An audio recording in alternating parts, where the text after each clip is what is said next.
Finally very very very very good evening सभी को। कैसे हो आप सबके सब कैंडिडेट? बिल्कुल मस्त होंगे, स्वस्थ होंगे और आपकी नेट जेआरएफ की जो तैयारी है वो भी बिल्कुल मस्त तरीके से चल ही रही होगी। आज का ये जो सेशन है इसमें हम टीचिंग एप्टीट्यूड के कुछ वेरी वेरी इंपॉर्टेंट क्वेश्चन हैं उनको हम सॉल्व करने वाले हैं। और यहाँ पर हम जो टीचिंग एप्टीट्यूड के क्वेश्चन सॉल्व करने वाले हैं वो बहुत ही ज़्यादा वेरी वेरी इंपॉर्टेंट कह सकता हूँ मैं। और हमारा टारगेट है कि हम आज की क्लास में इन कुछ क्वेश्चनों के माध्यम से कंप्लीट जो टीचिंग एप्टीट्यूड की यूनिट है उसका आपका बहुत अच्छे तरीके से रिवीजन करवा सकें, ताकि आपको बिल्कुल टीचिंग एप्टीट्यूड अच्छे तरीके से तैयार हो जाए। साथ ही साथ क्वेश्चन किस तरीके से आते हैं, क्वेश्चनों का हमें आंसर किस तरीके से देना चाहिए, ये भी आपको बिल्कुल अच्छे तरीके से पता चल सके। तो आज वाले इस सेशन को आप सभी कैंडिडेटों को बिल्कुल लास्ट तक जरूर देखना है। और अभी तक आपने चैनल को सब्सक्राइब नहीं किया तो प्लीज़ एक बार चैनल को जरूर सब्सक्राइब करें, क्योंकि अब हम रेगुलर इसी तरीके से 10 के 10 यूनिटों का बिल्कुल अच्छे तरीके से रिवीजन करवाएंगे। ठीक है। और हमारा टारगेट है कि केवल एक ही वीडियो के माध्यम से आपकी एक यूनिट का बहुत अच्छे तरीके से बेहतरीन तरीके से रिवीजन हो सके। यहाँ पर आज के ये जो वीडियो है इसमें हम 2021, 2022 और 2023 में जो यूजीसी नेट का एग्ज़ाम हुआ है और उसमें जो भी क्वेश्चन आए हैं टीचिंग एप्टीट्यूड के, उनमें से हम कुछ वेरी वेरी इंपॉर्टेंट क्वेश्चन हैं जिनका आगे रिपीट होने का पूरा पूरा चांस है, उन सभी क्वेश्चनों को हमने यहाँ पर शामिल किया है। तो यहाँ पर जो भी क्वेश्चन है वो ध्यान रखना, वेरी वेरी इंपॉर्टेंट क्वेश्चन है, मैं बार बार बोल रहा हूँ। ठीक है। यदि आप फर्स्ट पेपर में मात्र 50 दिन की तैयारी से 35 प्लस क्वेश्चन ठीक करना चाहते हो तो हमने यहाँ पर एक फर्स्ट पेपर का क्रैश कोर्स शुरू किया है। क्या किया है? एक फर्स्ट पेपर का क्रैश कोर्स शुरू किया है। और हमारे इस क्रैश कोर्स का टारगेट है कि हमें लगभग 40 क्वेश्चन ठीक करना है, जिनमें से आप 35 क्वेश्चन तो बहुत आसानी से ठीक कर सकते हो। यहाँ पर फर्स्ट पेपर का सारा सब कुछ वो कवर करवाया जाएगा, जिसके बेस पर आप मात्र 50 दिन की तैयारी से 35 प्लस क्वेश्चन ठीक कर सकें। बिल्कुल फर्स्ट पेपर को हम बेसिक से एडवांस लेवल तक हम यहाँ पर तैयार करेंगे। उन टॉपिकों को हम सबसे पहले अच्छे से कवर करेंगे जो वेरी वेरी इंपॉर्टेंट है और जहाँ से अब की बार एग्जाम में क्वेश्चन बनने का पूरा पूरा चांस है। रीजनिंग, मैथ, डीआई के ऊपर हम बहुत ही स्पेशली तरीके से फोकस रखने वाले हैं। बैच लेने के बाद आपको एक भी किताब पढ़ने की जरूरत नहीं है, चाहे वो केवीएस मैदान हो, चाहे वो अरिहंत की और चाहे वो दृष्टि की हो। 10 की 10 यूनिटों को हम फिलहाल के जो पेपर की डिमांड है उसके अकॉर्डिंग बिल्कुल बेहतरीन तरीके से कवर करने वाले हैं। चार्ज के बारे में बात करें तो जो क्रैश कोर्स का चार्ज है उसमें अभी फिलहाल में ऑफर चल रहा है, 800 रुपये फीस है। लेकिन आप यदि अगले 2 दिन में लेते हो तो ये क्रैश कोर्स आपको मात्र 700 रुपये में मिल जाएगा। यदि आप इस क्रैश कोर्स का फुल वीडियो देखना चाहते हैं तो मैं इसी वीडियो के डिस्क्रिप्शन में आपको उस क्रैश कोर्स का लिंक प्रोवाइड करवा दूंगा, जिस वीडियो को देखकर आप क्रैश कोर्स के संबंध में संपूर्ण जानकारी इकट्ठा कर सकते हैं। तो अब हम अपने क्वेश्चनों की शुरुआत करते हैं, एक एक क्वेश्चनों को सॉल्व करेंगे बिल्कुल अच्छे तरीके से। तो सबसे पहले हम शुरुआत करते हैं पहले नंबर का क्वेश्चन, टीचिंग एप्टीट्यूड का जो पहला क्वेश्चन है। ये देखो क्वेश्चन था जो कथन कारण का क्वेश्चन है। आजकल टीचिंग एप्टीट्यूड, रिसर्च एप्टीट्यूड और कम्युनिकेशन और लॉजिकल रीजनिंग से इसी टाइप के क्वेश्चन बनना शुरू हो चुके हैं। शिक्षा और प्रशिक्षण संगठनों के पास प्राथमिक उत्पाद के रूप में एक पाठ्यक्रम होता है। ठीक है, पहला स्टेटमेंट है कि शिक्षा और प्रशिक्षण संगठनों के पास प्राथमिक उत्पाद के रूप में एक पाठ्यक्रम होता है। आजीवन अधिगम की अवधारणाएं ऐसे प्रावधानों का विस्तार कर सकती हैं, खासकर नई सूचनाएं प्रौद्योगिकी के प्रयोग के माध्यम से। ठीक है। अब यहाँ पर ये दो स्टेटमेंट है, स्टेटमेंट फर्स्ट और स्टेटमेंट सेकंड। अब क्वेश्चन में आगे क्या बोला है आपको बताना है कि यहाँ पर ये जो दो स्टेटमेंट दिए हुए हैं और इससे रिलेटेड क्वेश्चन ये बना है कुछ इस तरीके से कि यहाँ पर क्या दोनों स्टेटमेंट सही है, क्या दोनों गलत है, क्या पहला सही है दूसरा गलत है, या फिर पहला गलत है दूसरा सही है। अब आपको खुद को बताना है कि यहाँ पर क्या हो सकता है। ऑप्शन ए, बी, सी और डी में से आपको यहाँ पर आंसर देना है। तो चलो एक बार आप बताओ कि इसका सही आंसर क्या हो सकता है। ठीक है। अब देखो ऐसा ये जो लाइन है ना वो कोई भी टीचर कभी नहीं पढ़ाएगा आपको, कभी भी नहीं पढ़ाएगा इन लाइनों को एज इट इस तरीके से, लेकिन यदि एक सही टीचर होगा, आप सही प्लेटफॉर्म से बैच ज्वाइन कर दे, तो वो आपको इस तरीके से समझा देगा कि आप इन क्वेश्चनों को बिल्कुल अच्छे तरीके से ठीक कर सकोगे, क्योंकि ये बेसिक अंडरस्टैंडिंग टाइप के क्वेश्चन हैं। अब हम इस क्वेश्चन को सोल्व करते हैं। आपके अनुसार इस क्वेश्चन का क्या आंसर हो सकता है? आपको बताना है कि आप टोटल कितने क्वेश्चन अटेम्प्ट करते हो और उनमें से आपके टोटल कितने सही होते हैं। ये आपको कमेंट सेशन में कमेंट करके जरूर बताना है कि आपने टोटल कितने क्वेश्चन अटेम्प्ट किए और उनमें से आपके कितने ठीक हुए। देखो, शिक्षा और प्रशिक्षण संगठनों के पास प्राथमिक उत्पाद के रूप में क्या होता है? पाठ्यक्रम होता है। ये बात बिल्कुल 100% सही है कि जो शिक्षण और जो प्रशिक्षण से संबंधित जो संगठन है, जो ऑर्गेनाइजेशन है शिक्षा और प्रशिक्षण से रिलेटेड, जैसे RBSC है, CBSE है, ये क्या है? शिक्षा से रिलेटेड संगठन है। प्राथमिक उत्पाद के रूप में इनके पास क्या होता है? पाठ्यक्रम होता है। ठीक है, ये सबसे पहले पाठ्यक्रम को डिजाइन करते हैं। तो ये वाला स्टेटमेंट बिल्कुल सही है। आजीवन अधिगम की अवधारणाएं, जो आजीवन अधिगम की अवधारणाएं, वो ऐसे प्रावधानों का विस्तार कर देती हैं, खासकर नई सूचना प्रौद्योगिकियों के प्रयोग के माध्यम से। ठीक है, अब देखो ये जो स्टेटमेंट है इसको थोड़ा सा ध्यान से समझने की कोशिश करो कि जो आजीवन अधिगम की अवधारणाएं ना, वो ऐसे प्रावधानों का विस्तार कर देती है, खासकर नई सूचना और प्रौद्योगिकी का। ठीक है ना? तो आप इस स्टेटमेंट को थोड़ा सा देखो, सही ढंग से पढ़ोगे तो आपको समझ में आ जाएगा। देखो, अधिगम क्या है? अधिगम की जो प्रक्रिया वो आजीवन तरीके से चलती है, लाइफ टाइम चलती है। ठीक है, तो जो आजीवन अधिगम की अवधारणाएं है वो कुछ ऐसे प्रावधानों का विस्तार कर देती है, खासकर कुछ नई सूचनाओं का, कुछ नई प्रौद्योगिकी के प्रयोग के माध्यम से क्या कर देती है? आजीवन अधिगम की जो अवधारणाएं ऐसे प्रावधानों का विस्तार कर देती है। तो बात बिल्कुल सही है। देखो, ये दोनों के दोनों स्टेटमेंट यहाँ पर बिल्कुल ठीक है कि अधिगम की अवधारणाओं के माध्यम से, ऐसे अधिगम की अवधारणाओं के माध्यम से नई सूचनाओं और प्रौद्योगिकी का क्या होता है? विस्तार होता है। अधिगम के माध्यम से, अधिगम की अवधारणाओं के माध्यम से नई सूचनाओं का, नई प्रौद्योगिकियों का क्या किया जाता है? विस्तार किया जाता है। ठीक है, अधिगम के माध्यम से बहुत सारे ऐसे प्रावधानों का विस्तार किया जाता है। ठीक है ना? तो ये आपको बिल्कुल अच्छे तरीके से ध्यान में रखना है कि हम अधिगम के माध्यम से, किसके माध्यम से? अधिगम के माध्यम से, अधिगम के माध्यम से स्पेशली नई सूचना और प्रौद्योगिकी के प्रयोग के माध्यम से क्या किया जाता है? कुछ ऐसे प्रावधानों का विस्तार किया जाता है जिससे कि अधिगम क्या रह सके? आजीवन रह सके, लाइफ टाइम चलने वाला रह सके। तो ये दोनों के दोनों बिल्कुल स्टेटमेंट 100% सही है। तो यहाँ पर ऑप्शन ए सही होगा। अब देखो, यहाँ पर मैं थोड़ा सा अधिगम के बारे में बता देता हूँ। देखो, अधिगम क्या होता है? अधिगम का मतलब होता है लर्निंग। लर्निंग का मतलब होता है सीखना। ठीक है, सीखना। अब देखो, सीखने की मैं आपको विशेषता पूछूं, मैं एक तो पूछूं अधिगम की विशेषता क्या हो सकती है, ठीक है, और एक मैं पूछूं सीखने की विशेषता क्या हो सकती है। देखो, अधिगम को का जो अर्थ होता है वो सीखना होता है। अब अधिगम की विशेषताएं क्या क्या हो भाई? अधिगम है जो लाइफ टाइम चलता है, जीवन पर्यंत चलता रहता है अधिगम। ठीक है, अधिगम कभी नहीं रुकता है, बिल्कुल लाइफ टाइम चलता है। ये आपको बिल्कुल अच्छे तरीके से ध्यान में रखना है। अब मैं आपसे एक डिस्कस करता हूं, क्या अधिगम औपचारिक शिक्षा तक ही सीमित है या फिर अनौपचारिक शिक्षा तक भी सीमित है? तो ध्यान रखना प्यारे साथियों, जो अधिगम है ना, वो औपचारिक और अनौपचारिक दोनों शिक्षाओं के द्वारा प्राप्त किया जा सकता है। औपचारिक शिक्षा क्या होती है? देखो, औपचारिक शिक्षा क्या होती है? औपचारिक शिक्षा और अनौपचारिक अनौपचारिक शिक्षा। औपचारिक शिक्षा क्या है?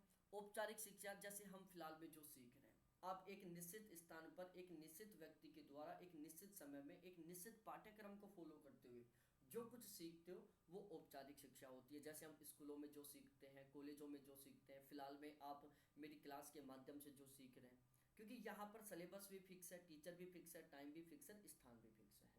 ठीक है, तो इसको तो हम कहेंगे औपचारिक शिक्षा। तो औपचारिक शिक्षा के माध्यम से भी हमें सीखने को मिलता है, मतलब औपचारिक शिक्षा के माध्यम से भी अधिगम होता है। अनौपचारिक शिक्षा का मतलब क्या?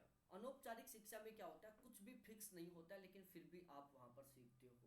ठीक है, जैसे दूसरों से किस तरीके से बात करना है, बड़ों का रेस्पेक्ट कैसे करना है। ठीक है, हम कहीं पर जा रहे हैं, अचानक एक्सीडेंट हो गया, तो हमें सीख मिली कि हमें अपने साधन को थोड़ा सावधानी पूर्वक तरीके से चलाना चाहिए ताकि एक्सीडेंट ना हो। ठीक है, तो वहां पर भी हमने सीखा है, वहां पर भी शिक्षण हुआ है। लेकिन वो किस माध्यम से हुआ है, अनौपचारिक तरीके से हुआ है। तो ये ध्यान रखना, जो अधिगम है वो औपचारिक और अनौपचारिक दोनों प्रकार के शिक्षण के द्वारा प्राप्त होता है। अधिगम केवल औपचारिक शिक्षा तक सीमित नहीं है। ठीक है, इस स्टेटमेंट टाइप का 2 बार क्वेश्चन बन चुका है, तो इसलिए आपको ध्यान में रखना है कि जो अधिगम है वो केवल औपचारिक शिक्षा तक सीमित नहीं है, वो औपचारिक और अनौपचारिक दोनों शिक्षाओं के माध्यम से होता है। अब हम थोड़ा आगे अगले क्वेश्चन के ऊपर डिस्कस करते हैं। अब यहाँ पर हम अगला क्वेश्चन लेके आए हैं और ये मिलान से रिलेटेड क्वेश्चन है। आपके अनुसार इस क्वेश्चन का आंसर क्या हो सकता है, गैस करो, जल्दी जल्दी बताओ कि इस क्वेश्चन का आंसर आपके अनुसार क्या हो सकता है। सभी के सभी कैंडिडेटों को जल्दी जल्दी फीडबैक देना है। ठीक है, सभी के सभी कैंडिडेटों को बिल्कुल स्पीड से फीडबैक देना है कि यहाँ पर इसका आंसर क्या हो सकता है।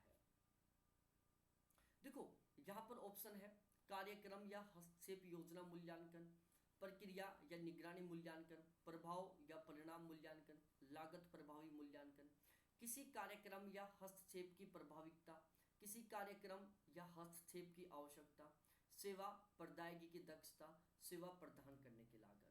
देखो मूल्यांकन का जो प्रकार है वो मैं बहुत अच्छे तरीके से पढ़ा चुका हूँ, मूल्यांकन कितने प्रकार का होता है। ठीक है, तो यदि आपने हमारा बैच लिया होगा तो इस क्वेश्चन को आप अब तक ठीक कर चुके होंगे, क्योंकि वहाँ पर हमने मूल्यांकन को बहुत अच्छे तरीके से पढ़ा है।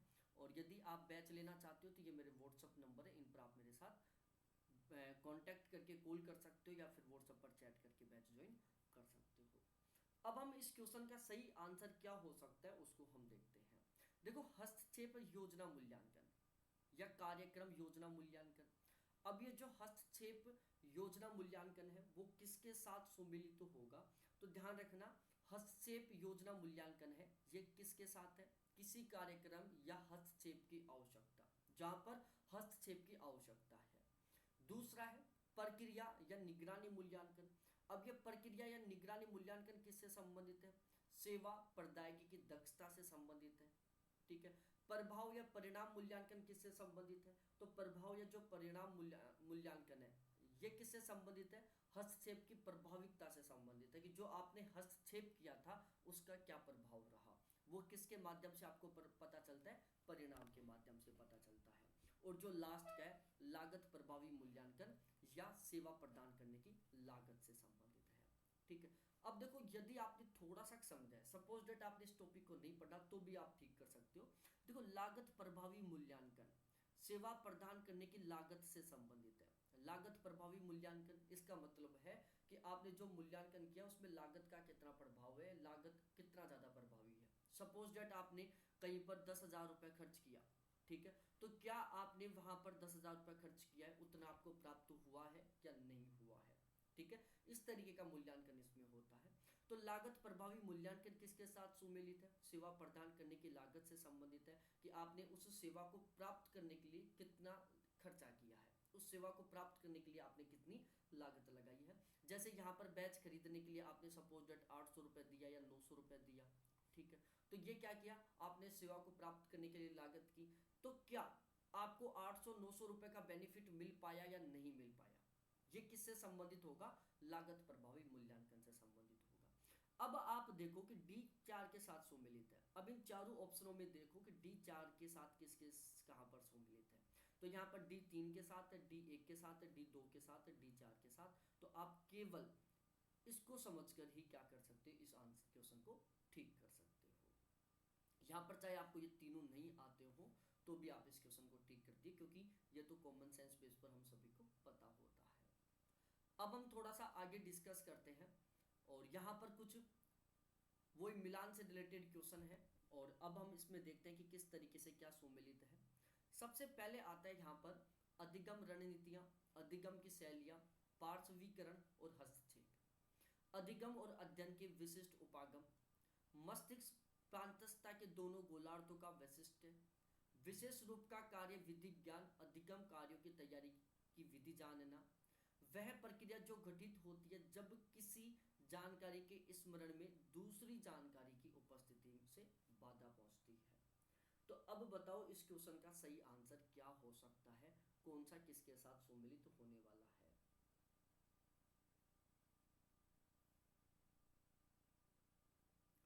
अब देखो यहाँ पर मैं इस क्वेश्चन को भी ठीक करने का आंसर बताऊंगा यदि आप कुछ भी नहीं जानते। देखो सबसे पहले आप इन चारों शब्दों को पढ़ो। अधिगम की रणनीतियां हैं, अधिगम की शैली है, पार्श्वीकरण है, हस्तक्षेप है। अब अधिगम की रणनीति का मतलब क्या होता है? अधिगम रणनीति, ठीक है, रणनीति। अब रणनीति का मतलब क्या होता है? रणनीति का मतलब होता है प्लानिंग, कि आप किसी भी काम को करने के लिए क्या प्लानिंग कर रहे हो, आप किसी भी काम को करने के लिए क्या रणनीति बना रहे हो। जैसे आपने जेआरएफ की तैयारी करने के लिए एक प्लानिंग बनाई होगी, एक रणनीति बनाई होगी, ठीक है। तो अधिगम की रणनीतियां का संबंध किससे है? अधिगम करने की प्लानिंग से संबंधित है, कि आपने सीखने के लिए क्या प्लानिंग बनाई है, आपने सीखने के लिए क्या रणनीति बनाई है। अब आप सीखने के लिए प्लानिंग बनाते हो तो उसमें क्या करते हो? आप सीखने की विधियों को शामिल करते हो, कि हम कौन से ऐसे मेथड है जिनके माध्यम से हम बहुत अच्छे तरीके से सीख सकते हैं, कौन सी ऐसी विधियां हैं जिनको फॉलो करके हम कम समय में अच्छा सीख सकते हैं, ठीक है। अब यहाँ पर देखो कि कौन सा ऑप्शन है इन चार में से जिसका संबंध अधिगम की रणनीति से है। पहला, अधिगम और अध्ययन के विशिष्ट उपागम। यहाँ पर अधिगम और अध्ययन के जो विशिष्ट उपागम है उनकी बात हो रही है, तो ये भी इसके साथ सम्मिलित नहीं है। मस्तिष्क प्रांतस्था के दोनों गोलार्धों का विशिष्ट है, ये भी इसके साथ सम्मिलित नहीं है। विशेष रूप का कार्य विधि ज्ञान, विशेष रूप का कार्य विधि ज्ञान, अधिगम कार्यों की तैयारी की विधि जानना, ठीक है।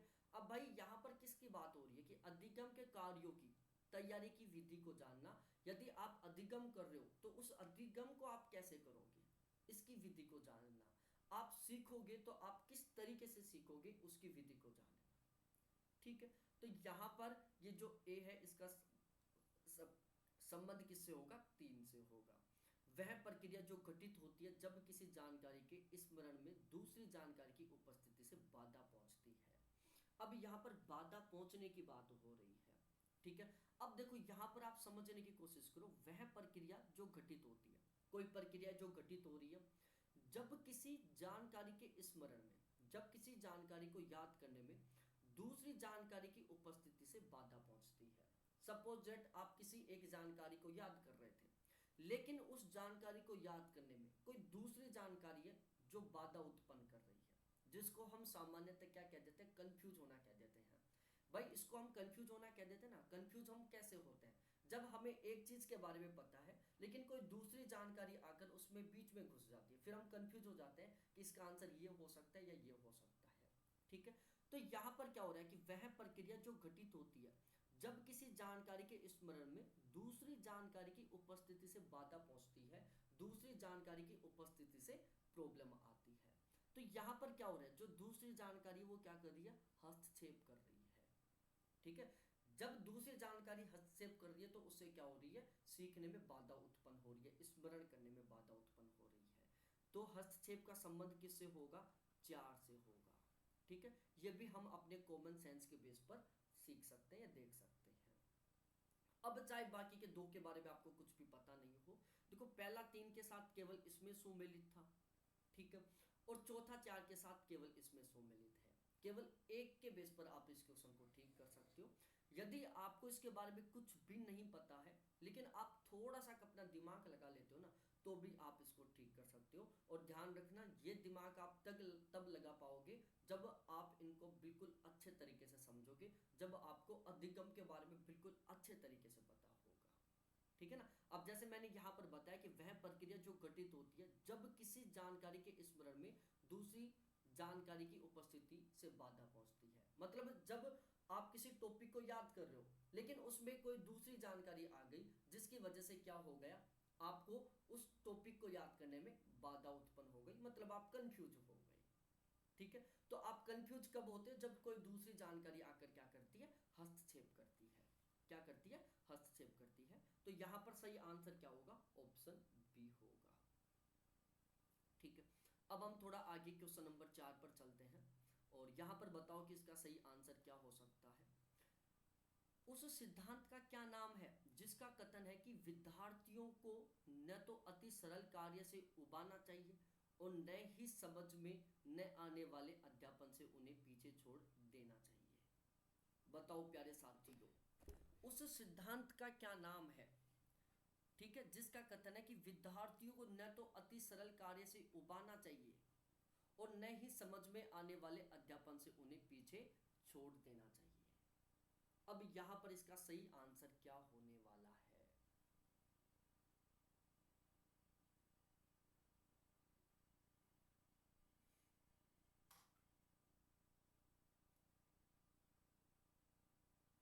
इसका सही आंसर क्या होगा आप सभी को बताना है कि इसका सही आंसर क्या हो सकता है, जल्दी जल्दी बताओ। ठीक है, तो इसका सही आंसर बताओ सभी के सभी। देखो इसका सही आंसर होगा मेल की समस्या, मेल खाना। अब मेल की समस्या किस तरीके से हो सकती है? देखो मेल का सिद्धांत क्या कहता है? मेल का सिद्धांत कहता है कि भाई विद्यार्थियों को आप इतना सरल काम भी मत करवाओ ताकि वो सोचे कि यार ये क्या हो रहा है। जैसे मैं यहाँ पर आपको मैथ के क्वेश्चन सोल्व करवाऊँ और वहाँ पर मैं बताऊँ कि 2 + 2 4 होते हैं, 4 + 4 8 होता है, 2 × 2 4 होता है। मतलब बिल्कुल सरल चीज़ें समझाऊँ मैं आपको, बिल्कुल सरल, जिसका कोई ताल्लुक ही नहीं है एग्जाम से। तो आप 100% ऊब जाओगे। आप ये सोचोगे कि यार ये टीचर क्या पढ़ा रहा है, ये इतना सरल पढ़ा रहा है जो हमें ऑलरेडी आता है। ठीक है, तो भाई जो मेल की समस्या ना ये कहती है, जो मेल का सिद्धांत है वो कहता है कि विद्यार्थियों को आप इतना आसान भी मत पढ़ाओ ताकि वो ऊब जाए, और इतना ज़्यादा टफ भी मत पढ़ाओ, इतना ज़्यादा जटिल भी मत पढ़ाओ कि वो पढ़ना पसंद ना करें। ठीक है भाई, एक तो मैं यहाँ पर आपको बिल्कुल ईजी पढ़ा दूँ, बिल्कुल ईजी, मतलब 2016-17 में जैसे नेट जेआरएफ का पेपर आता था ना उस पेज पर पढ़ाऊँ, तो आप क्या सोचोगे कि सर ये इतना ईजी पढ़ा रहे हो, पेपर तो बहुत टफ आता है, तो आप मेरे साथ नहीं पढ़ोगे। या फिर मैं आपको बहुत ज़्यादा डीपली पढ़ाऊँ, बहुत ज़्यादा टफ पढ़ाऊँ, तो भी आप मेरे साथ नहीं पढ़ोगे। आप कहोगे कि सर इतना ज़्यादा भी टफ नहीं आ रहा जितना ज़्यादा आप पढ़ा रहे हो। तो आप क्या चाहोगे? आप चाहोगे कि सर आप इस तरीके से पढ़ाओ जो फिलहाल के पेपर लेवल से मेल खाता हो, जो फिलहाल की पेपर के डिमांड के अनुसार हो। ठीक है, कि विद्यार्थियों को न तो अति सरल कार्य से उबाना चाहिए और न ही समझ में न आने वाले अध्यापन से उन्हें पीछे छोड़ देना चाहिए। ये किस सिद्धांत से संबंधित है? मेल की समस्या के सिद्धांत से संबंधित है। भाई जो क्रमबद्धता का सिद्धांत है वो तो सीक्वेंस की बात करता है कि आप कोई भी काम करो उसको क्रमबद्ध तरीके से करो, स्टेप बाय स्टेप करो। ठीक है, अब उसके बाद हम एक अगला क्वेश्चन है, और ये क्वेश्चन है वेरी वेरी इजी क्वेश्चन है कि मोक का फुल फॉर्म बताओ आप। ठीक है, मोक का फुल फॉर्म क्या होता है ये आपको यहाँ पर बताना है। जल्दी जल्दी बताओ कि मोक का फुल फॉर्म क्या है। ठीक है, देखो मोक का फुल फॉर्म क्या है? Massive open online course. ठीक है, मैसिव ओपन ऑनलाइन कोर्स ये मोक की फुल फॉर्म है। तो मैसिव ओपन ऑनलाइन कोर्स ये क्या हो गई? मोक की फुल फॉर्म हो गई। अब ये क्या है ये मैं आपको समझाता हूँ।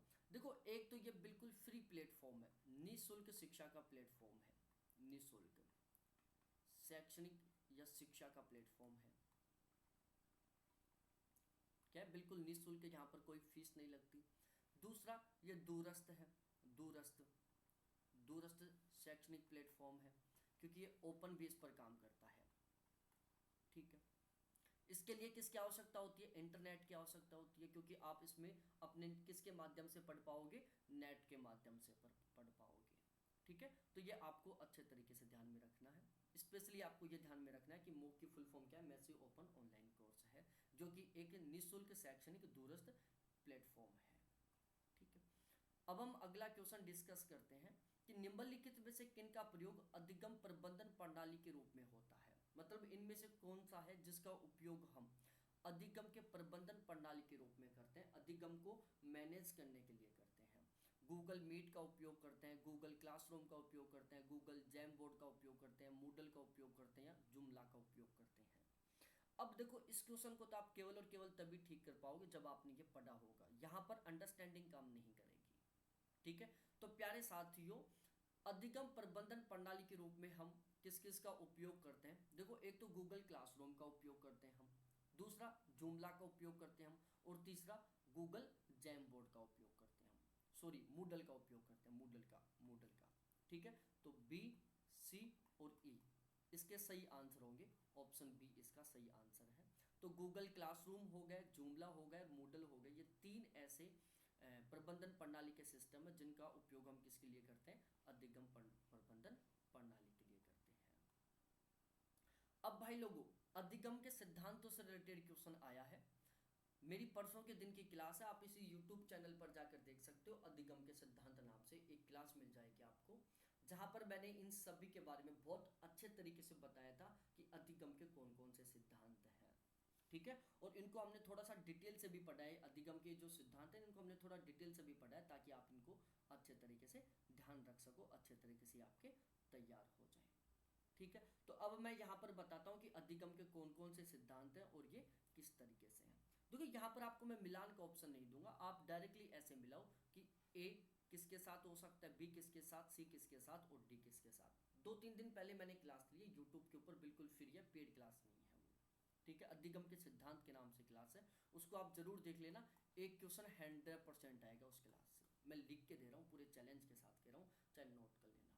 देखो अधिगम का जो व्यवहारवादी सिद्धांत है ना, ये किसके द्वारा दिया गया था, ठीक है। तो अधिगम का जो व्यवहारवादी सिद्धांत है ना,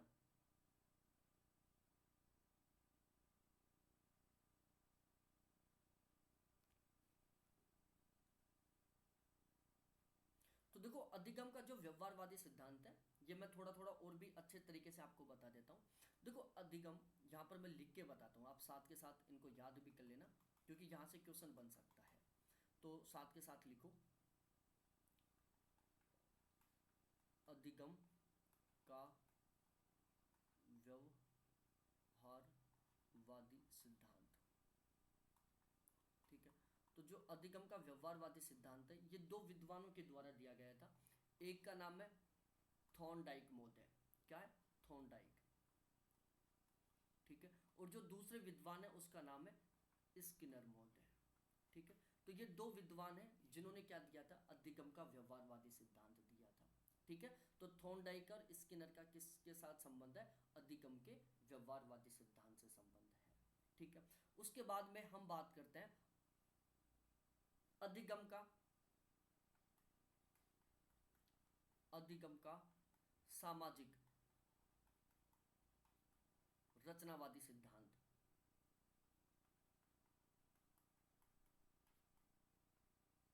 इसको आप नोट डाउन कर लेना। तो अधिगम का जो सामाजिक रचनावादी सिद्धांत है, इसका संबंध किस किस से है, एक विद्वान है लेव वाइगोत्स्की, ठीक है। और दूसरे विद्वान है जिनका नाम क्या है, बुंडरा, ठीक है। तो अधिगम का सामाजिक रचनावादी जो सिद्धांत है लेव वाइगोत्स्की ने दिया था, और इसी के ऊपर किसने काम किया था, बुंडरा ने काम किया था, ठीक है। उसके बाद हम आगे बात करते हैं तीसरा जो सिद्धांत है, अधिगम का संज्ञानात्मक सिद्धांत।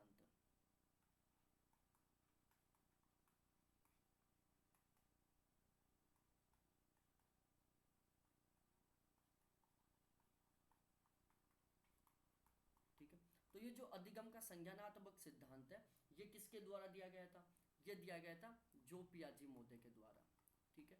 इनके बारे में मैं बहुत अच्छे तरीके से डिटेल से पढ़ा चुका हूँ इन तीनों को, कि अधिगम का व्यवहारवादी सिद्धांत का संबंध थॉर्नडाइक और स्किनर से है, अधिगम का सामाजिक रचनावादी सिद्धांत का संबंध लेव वाइगोत्स्की और बुंडरा से है, और अधिगम का जो संज्ञानात्मक सिद्धांत है इसका संबंध किसके साथ है, जो पियाजे से है। जो पियाजे हैं जिन्होंने इसके ऊपर काम किया है, ठीक है ना। तो ये आपको बिल्कुल अच्छे तरीके से ध्यान में रखना है, इसको नोट कर लेना या चाहे स्क्रीनशॉट ले लेना, जैसे आपको ठीक लगे। अब इस क्वेश्चन का आंसर ठीक क्या हो सकता है, देखो अधिगम का जो व्यवहारिक सिद्धांत है ये तो स्किनर महोदय ने दिया है, ठीक है। अधिगम का जो व्यक्तिक रचनावादी सिद्धांत है, अधिगम का जो व्यक्तिक रचनावादी सिद्धांत है ये किसने दिया है, जे पियाजे महोदय ने दिया है। अधिगम का जो सामाजिक रचनावादी सिद्धांत है ये किसके द्वारा दिया गया, लेव वाइगोत्स्की के द्वारा दिया गया। और अधिगम का जो सामाजिक संज्ञानात्मक सिद्धांत है वो अल्बर्ट बुंडरा के द्वारा दिया गया है। ध्यान रखना, इस टाइप के जो क्वेश्चन है ना वो कब ठीक होंगे, जब आप ऑप्शनों को भी देखोगे, ठीक है ना। ये ध्यान में रखना, इस टाइप के क्वेश्चनों को ठीक करने के लिए ऑप्शनों को पढ़ना बहुत ज़्यादा ज़रूरी है, ठीक है ना। इसके बेस पर ये ज़्यादा अच्छे से ठीक होंगे, टेबल के बेस पर। इसके अलावा हमने बहुत सारे अधिगम से रिलेटेड सिद्धांत बता रखे हैं, तो उनको भी आप देख सकते हैं जो अलग अलग विद्वानों के द्वारा दिए गए हैं। जैसे उद्दीपक अनुक्रिया का जो सिद्धांत है आप लिख लो, उद्दीपक अनुक्रिया का जो सिद्धांत है वो A.L. थॉर्नडाइक मोदे के द्वारा दिया गया है। अनुकूलित अनुक्रिया का जो सिद्धांत है इवान पी पावलोव के द्वारा दिया गया है। अनुकूलित अनुक्रिया का जो सिद्धांत है वो किसके द्वारा दिया गया है? इवान पी पावलोव के द्वारा दिया गया है। क्रिया प्रसूत अनुबंधन का जो सिद्धांत है, क्रिया प्रसूत अनुबंधन का जो सिद्धांत है वो स्किनर ने दिया है। किसने दिया है? स्किनर ने दिया है।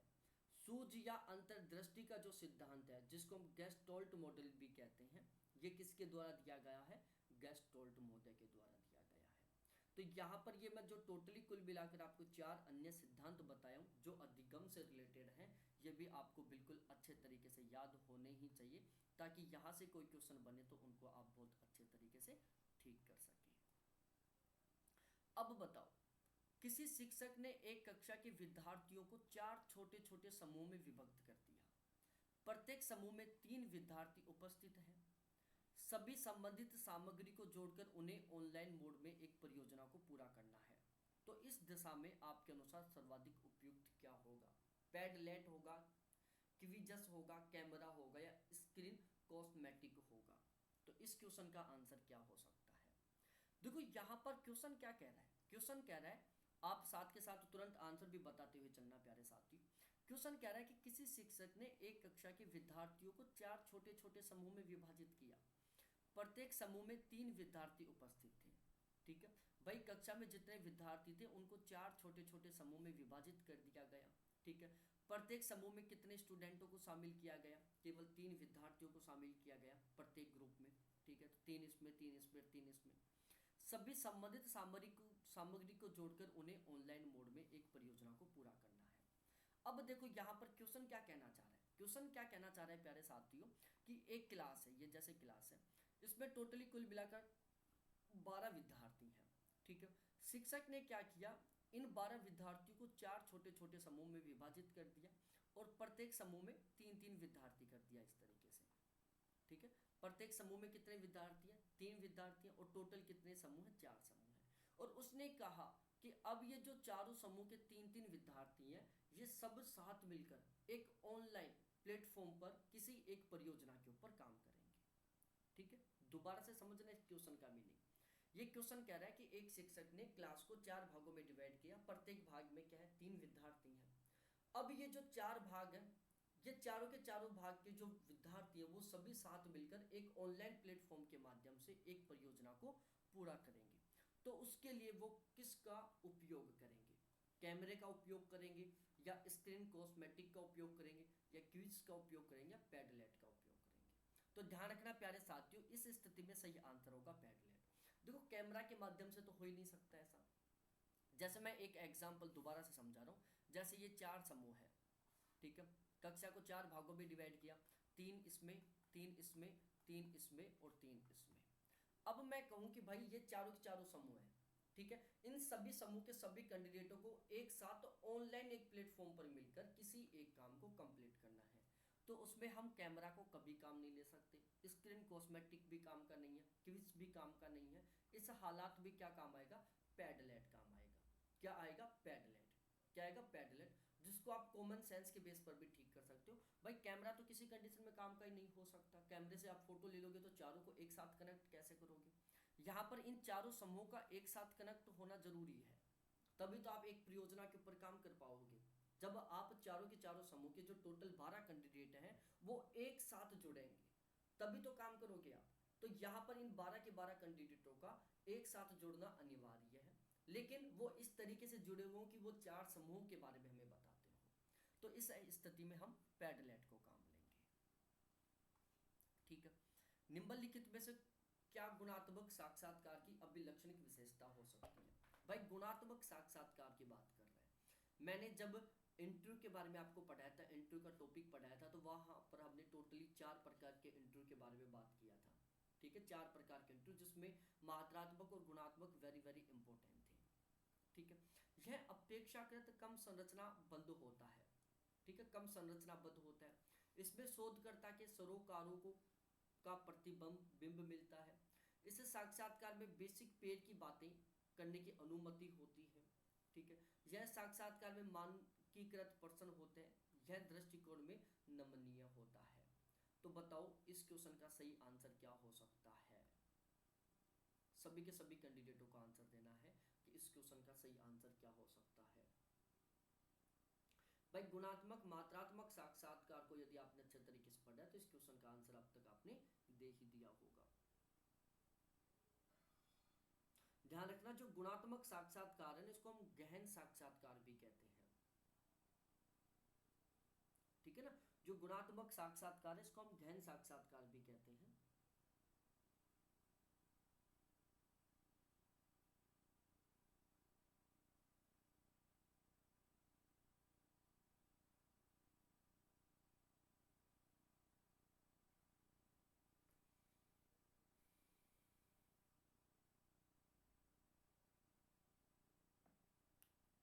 और जो मात्रात्मक साक्षात्कार है उसको मानकीकृत साक्षात्कार भी कहते हैं। क्या कहते हैं? मानकीकृत साक्षात्कार भी कहते हैं।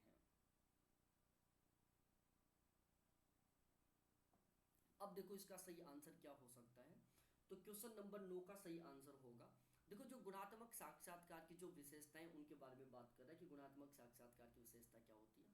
यह अपेक्षाकृत कम संरचनाबद्ध होता है, बात बिल्कुल सही है। जो मात्रात्मक साक्षात्कार है वो अपेक्षाकृत अधिक संरचनाबद्ध होता है, जबकि जो गुणात्मक साक्षात्कार है वो तुलनात्मक रूप से कम संरचनाबद्ध होता है।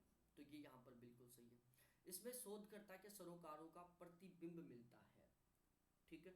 तो यहाँ पर ये बिल्कुल गलत है, इसमें शोधकर्ता के जो सरोकार है उनका प्रतिबिंब नहीं मिलता। इसे साक्षात्कार में बेसिक पेड़ की बातें करने की अनुमति होती है, ये बात बिल्कुल ठीक है, ठीक है। इसे साक्षात्कार में मानकीकृत प्रश्न होते हैं, ध्यान रखना ये बिल्कुल गलत है। जो मात्रात्मक साक्षात्कार होता है ना उसमें हमें मानकीकृत प्रश्न देखने को मिलते हैं। जो गुणात्मक साक्षात्कार होता है उसमें खुले अंत वाले प्रश्न होते हैं। ये यहाँ पर आप लिख लो, गुणात्मक साक्षात्कार में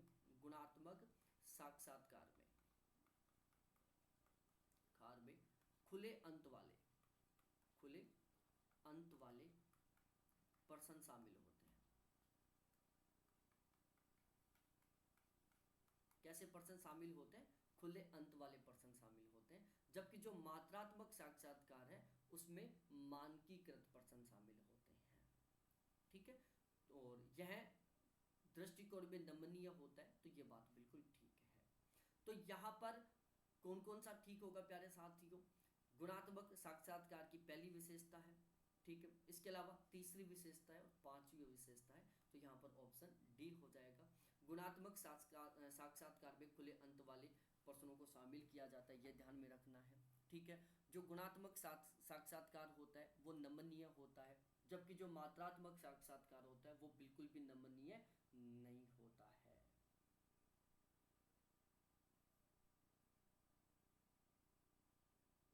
ठीक है, अब उसके बाद हम अगले क्वेश्चन के ऊपर डिस्कस करते हैं। अधिगम में स्मृति के नियम निम्नलिखित में से कौन से हो सकते हैं? अधिगम में स्मृति के नियमों के बारे में डिस्कस करते हैं कि कौन से यहाँ पर अधिगम में स्मृति के नियम हो सकते हैं। अधिवास्य का नियम, अपर्याप्तता का नियम, साहचर्य का नियम, सशक्ति का नियम, असंगति का नियम। बताओ यहाँ पर कौन कौन से नियम है जो अधिगम स्मृति के नियम हो सकते हैं? जल्दी जल्दी आंसर दो सभी के सभी कैंडिडेट। तो देखो इस क्वेश्चन का आंसर क्या सही हो सकता है। देखो अधिगम में स्मृति के नियम कौन कौन से हो सकते हैं, तो मैं एक बार यहाँ पर लिखवा ही देता हूँ। जो अधिगम में स्मृति के नियम है वो सभी के सभी, तो यहाँ पर आप लिख लो ताकि यहाँ से यदि क्वेश्चन बने तो आप ठीक कर सको। पेड बैच में मैं ये सब कुछ बहुत अच्छे तरीके से पढ़ा चुका हूँ। अधिगम में स्मृति के नियम,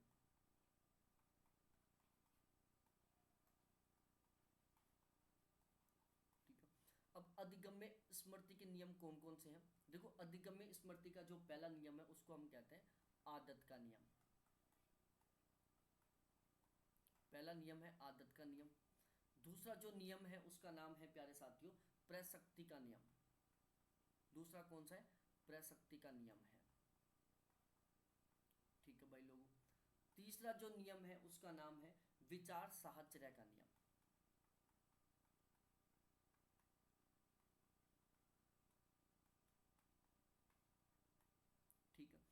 चौथा जो नियम है उसका नाम है प्यारे साथियों अध्यवसाय का नियम। ठीक है।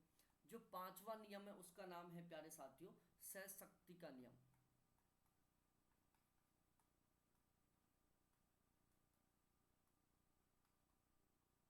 ठीक है। जो छठा नियम है उसका नाम है प्यारे साथियों साहचर्य का नियम।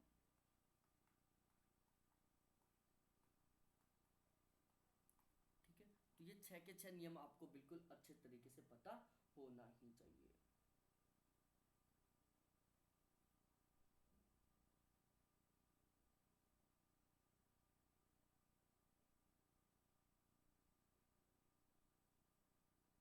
ठीक है। इन सभी के बारे में, ये जो 6 के 6 नियम है इनके बारे में आपको बिल्कुल अच्छे तरीके से पता होना चाहिए। यहाँ से क्वेश्चन बन सकता है। ये सारा सब कुछ मैं पेड बैच में बहुत अच्छे तरीके से पढ़ा चुका हूँ। यहाँ पर हम अधिगम के कुछ नियम है उनके बारे में भी डिस्कस कर लेते हैं। देखो अधिगम के नियम।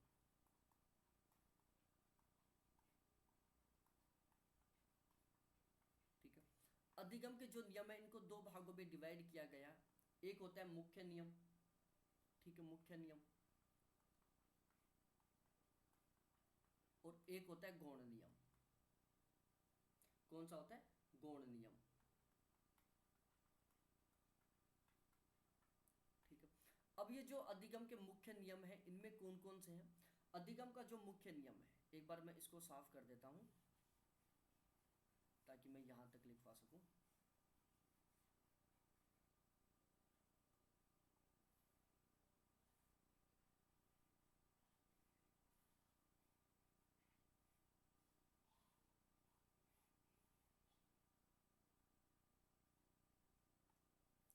तो अधिगम के जो मुख्य नियम है इनको हम यहां पर लिख रहे हैं प्यारे साथियों। अधिगम का जो मुख्य नियम है उसमें पहला नियम आता है तत्परता का नियम। बहुत डिटेल से मैं इसको समझा चुका हूं। दूसरा नियम आता है प्यारे साथियों यहां पर मनो अभ्यास का नियम। सॉरी, दूसरा कौन सा है? अभ्यास का नियम है। तीसरा यहां पर उपयोग का नियम।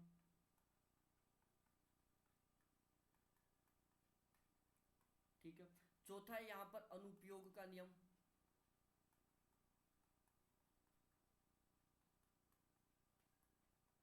और जो पांचवा नियम है उसका नाम है यहां पर प्रभाव या संतोष का नियम।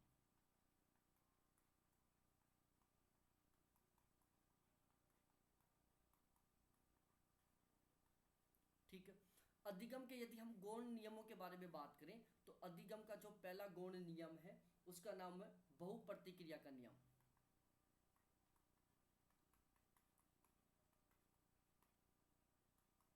क्या है? बहुप्रतिक्रिया का नियम। दूसरा जो नियम है उसका नाम है यहां पर प्यारे साथियों मनोवर्ती का नियम।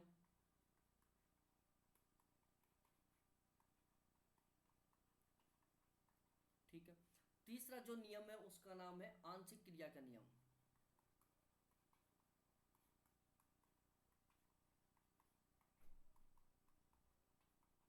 ठीक है।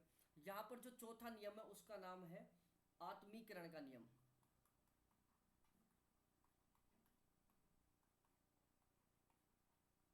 ठीक है। और यहां पर जो पांचवा नियम है उसका नाम है संबंधित परिवर्तन का नियम।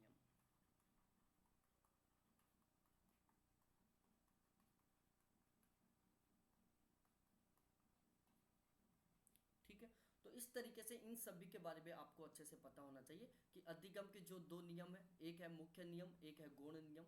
मुख्य नियम में तत्परता का, अभ्यास का, उपयोग का, अनुपयोग का, प्रभाव का नियम आता है।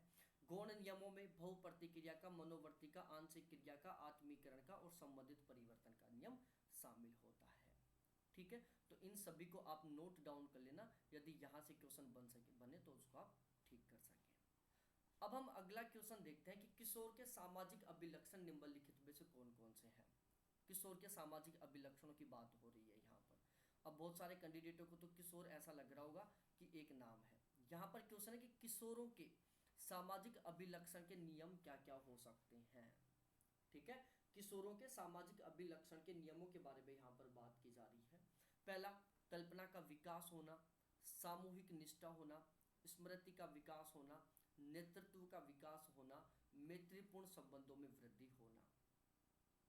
ठीक है, तो यहां पर कौन कौन से हो सकते हैं?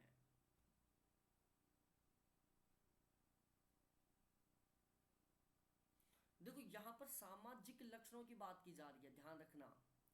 इस शब्द को यदि आप इग्नोर करोगे तो आप 100% क्वेश्चन को गलत करोगे, और यदि आपने इसको इग्नोर नहीं किया, इस सामाजिक अभिलक्षण को ध्यान में रखा है, तो आप 100% क्या करोगे, क्वेश्चन को सही करोगे।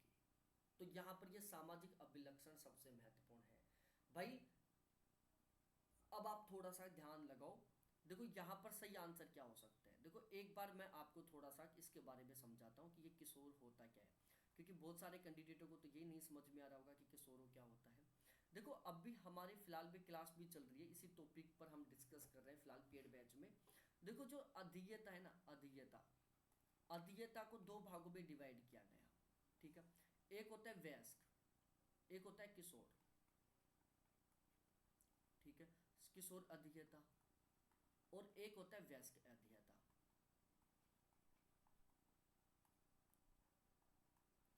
ठीक है, हमने कल ही क्लास ली है, यूट्यूब पर जाकर देख लेना, अधीयता नाम से या विद्यार्थी की विशेषता के नाम से वो क्लास मिल जाएगी, उसको आप देख लेना।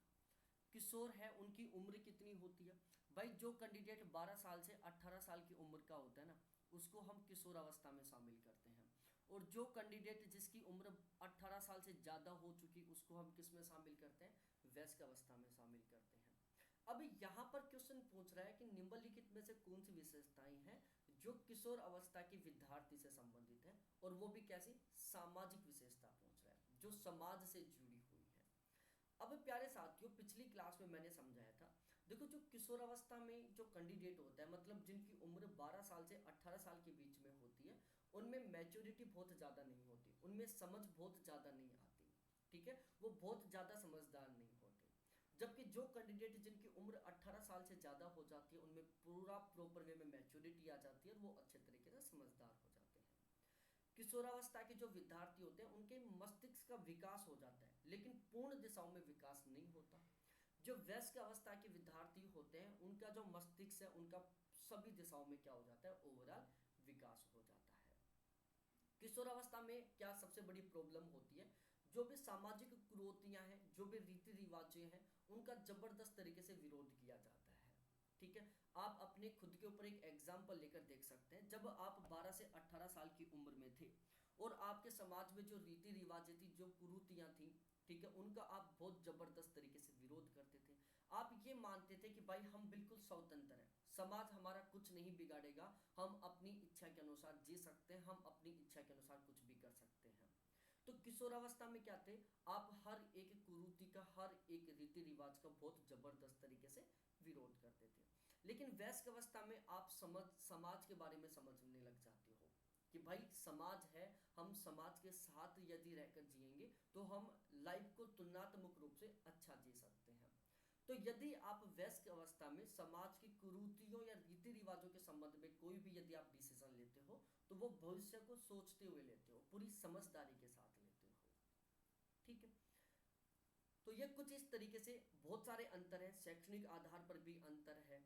ठीक है, डिसीजन लेने के आधार पर भी अंतर है, सामाजिक आधार पर भी अंतर है, और भी बहुत सारे बेस हैं जिनके आधार पर किशोर और वयस्क अध्ययता के बीच में क्या किया गया है? अंतर किया गया है। ठीक है भाई, जो किशोर अवस्था में विद्यार्थी होते हैं, उनको तुरंत गुस्सा आता है, तुरंत गुस्सा आता है, मतलब भावनात्मक रूप से वो कमजोर होते हैं। किशोरावस्था के जो विद्यार्थी होते हैं वो भावनात्मक रूप से कमजोर होते हैं। वयस्क अवस्था के जो विद्यार्थी होते हैं वो भावनात्मक रूप से मजबूत होते हैं, उनको तुरंत गुस्सा नहीं आता है।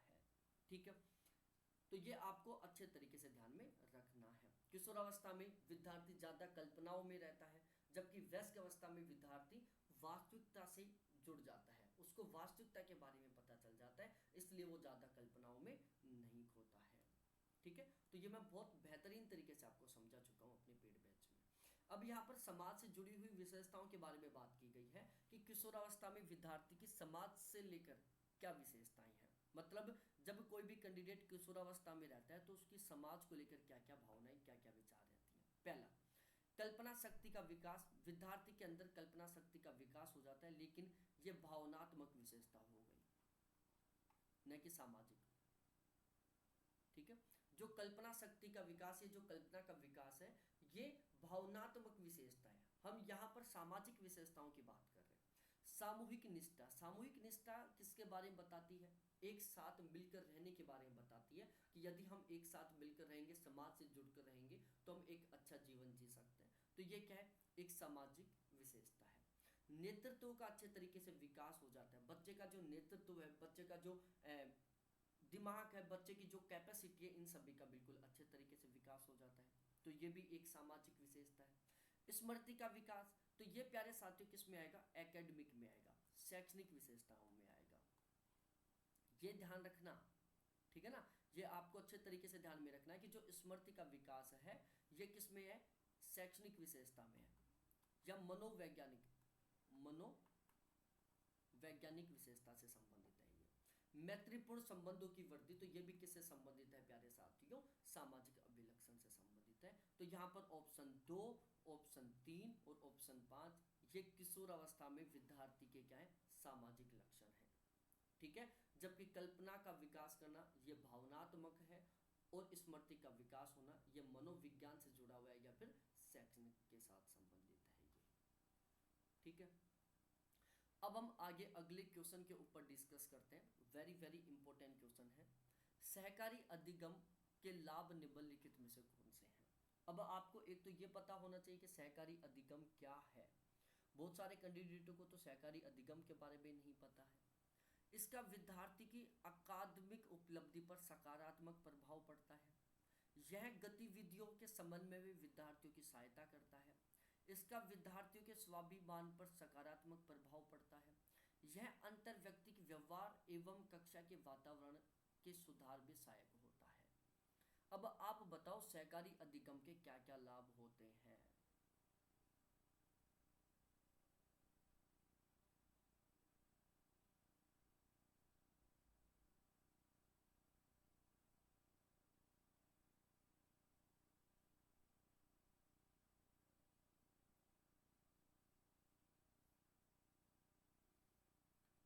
अब देखो, इस क्वेश्चन का आंसर बताने से पहले मैं एक बार आपको सहकारी अधिगम समझा देता हूं कि सहकारी अधिगम क्या होता है। देखो, सहकारी जो अधिगम है ना,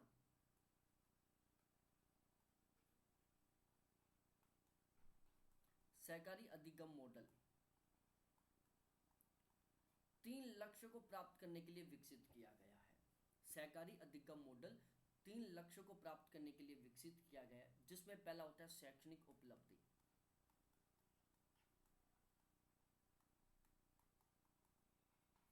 ठीक है, दूसरा लक्ष्य क्या है? इसका दूसरा मुख्य लक्ष्य है विविधता की स्वीकृति।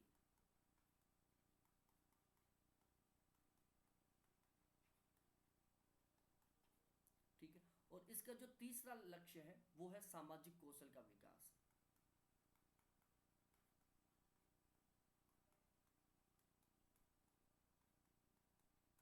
ठीक है, तो यह ध्यान रखना है, सहकारी अधिगम मॉडल इन 3 लक्ष्यों की प्राप्ति के लिए विकसित किया गया, जिनके बारे में आपको अच्छे से पता होना ही चाहिए।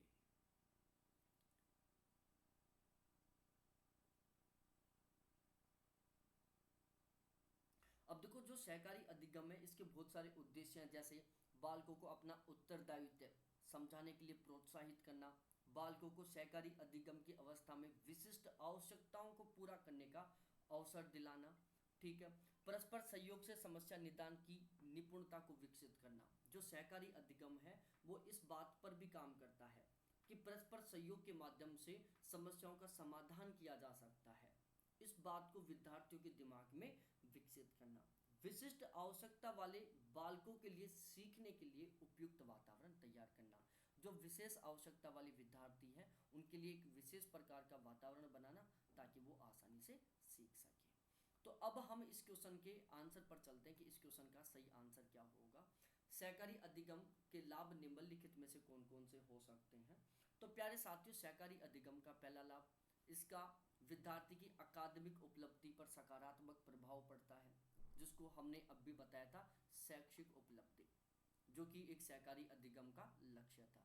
यह गतिविधियों के समन्वय में विद्यार्थियों की सहायता करता है। क्या करता है? विद्यार्थियों की सहायता करता है। तो इसका संबंध किससे हो गया? सामाजिक कौशल के विकास से संबंधित हो गया, जो कि सहकारी अधिगम का एक लक्ष्य था। इसका विद्यार्थियों के स्वाभिमान पर सकारात्मक प्रभाव पड़ता है। ठीक है, तो ये भी किससे संबंधित हो गया? सामाजिक कौशल के विकास से संबंधित हो गया, जो कि सहकारी अधिगम का एक लक्ष्य था। यह अंतर व्यक्तिक व्यवहार एवं कक्षा के वातावरण में सुधार में सहायक होता है। तो ये विविधता की स्वीकृति से संबंधित हो गया कि कक्षा के अंदर जितने भी विद्यार्थी बैठे वो अलग अलग दिमाग वाले हैं, उनके अंदर व्यक्तिगत भिन्नता का गुण देखने को मिलता है। तो यहाँ पर चारों के चारों ऑप्शन बिल्कुल 100% ठीक है। अब हम अगले क्वेश्चन पर डिस्कस करते हैं। भाई इसका आंसर आपको डायरेक्टली दिख रहा है, इसलिए मैं सोल्व नहीं कराऊंगा। यथार्थता की सामाजिक संरचना। ठीक है, यथार्थता की सामाजिक संरचना यहाँ से सही हो गया। अगला क्वेश्चन आता है कि कक्षा में विद्यार्थियों के साथ सकारात्मक अन्योन्य क्रिया से निम्नलिखित में से क्या उत्पन्न होना चाहिए। ठीक है भाई, कक्षा में विद्यार्थियों से यदि हम सकारात्मक अन्योन्य क्रिया करते हैं तो उससे विद्यार्थियों में क्या उत्पन्न होना चाहिए? भ्रम उत्पन्न होना चाहिए, विचार उत्पन्न होना चाहिए, विवाद उत्पन्न होना चाहिए, या दुश्चिंता उत्पन्न होनी चाहिए। बिल्कुल सिंपल सा क्वेश्चन है भाई, कोई दिमाग लगाने की जरूरत नहीं है। भाई यदि विद्यार्थी कक्षा में सकारात्मक तरीके से आपस में डिस्कस कर रहे हैं, विद्यार्थी कक्षा में बैठकर सकारात्मक तरीके से बातें कर रहे हैं, तो उससे भ्रम तो कभी पैदा नहीं होगा। भ्रम का मतलब होता है डर पैदा होना या कंफ्यूजन पैदा होना। तो जब कक्षा में विद्यार्थी सकारात्मक रूप से आपस में बातें कर रहे हैं तो उससे भ्रम कभी पैदा नहीं होगा। ठीक है, उससे विवाद भी नहीं होगा, उससे दुश्चिंता भी पैदा नहीं होगी। उससे क्या होगा? एक अच्छा विचार उत्पन्न होगा। ठीक है, यदि विद्यार्थी कक्षा में बैठकर आपस में सकारात्मक तरीके से बातें कर रहे हैं तो उससे क्या होगा? एक अच्छा विचार पैदा होगा। तो यहाँ पर ऑप्शन बी सही आंसर है। अब देखो यहाँ पर ये क्वेश्चन वापस रिपीट हो गया। अब हम अगले क्वेश्चन पर आते हैं, निर्माणात्मक मूल्यांकन की विशेषताएं। अब भी एक क्वेश्चन था सामाजिक मूल्यांकन से संबंधित, अब क्वेश्चन आ गया निर्माणात्मक मूल्यांकन से संबंधित। ठीक है, तो यहाँ पर मैंने कुछ बताया था, अब देख लेते हैं। देखो निर्माणात्मक मूल्यांकन की विविध प्रमुख विशेषताएं, यहाँ पर आपको इन 5 में से निर्माणात्मक मूल्यांकन की विशेषताओं को बताना है। यह शिक्षार्थियों की आवश्यकताओं के अनुसार शिक्षण रणनीतियों के प्रयोग के लिए अध्यापकों को प्रतिपुष्टि प्रदान करता है। यह शिक्षार्थियों को अधिगम में सक्रिय और सतत रूप से संलग्न करने में सहायता करता है। ठीक है, यह शिक्षार्थियों की अधिगम दक्षता को बढ़ाने में मदद करता है। यह शिक्षार्थियों के समग्र ग्रेड और प्रमाणन में योगदान करता है। ठीक है, यह शिक्षार्थियों की एक कालावधि में प्राप्त अधिगम का सार प्रस्तुत करता है। अब आप खुद बताओ कि इसका सही आंसर क्या हो सकता है। जल्दी जल्दी सभी के सभी कैंडिडेट बताओ।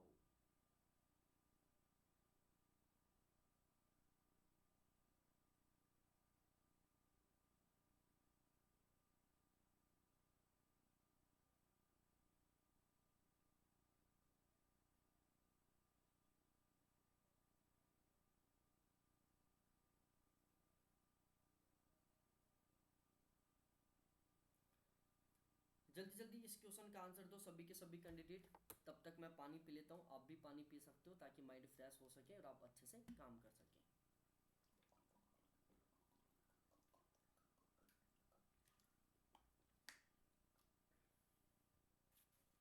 ठीक है,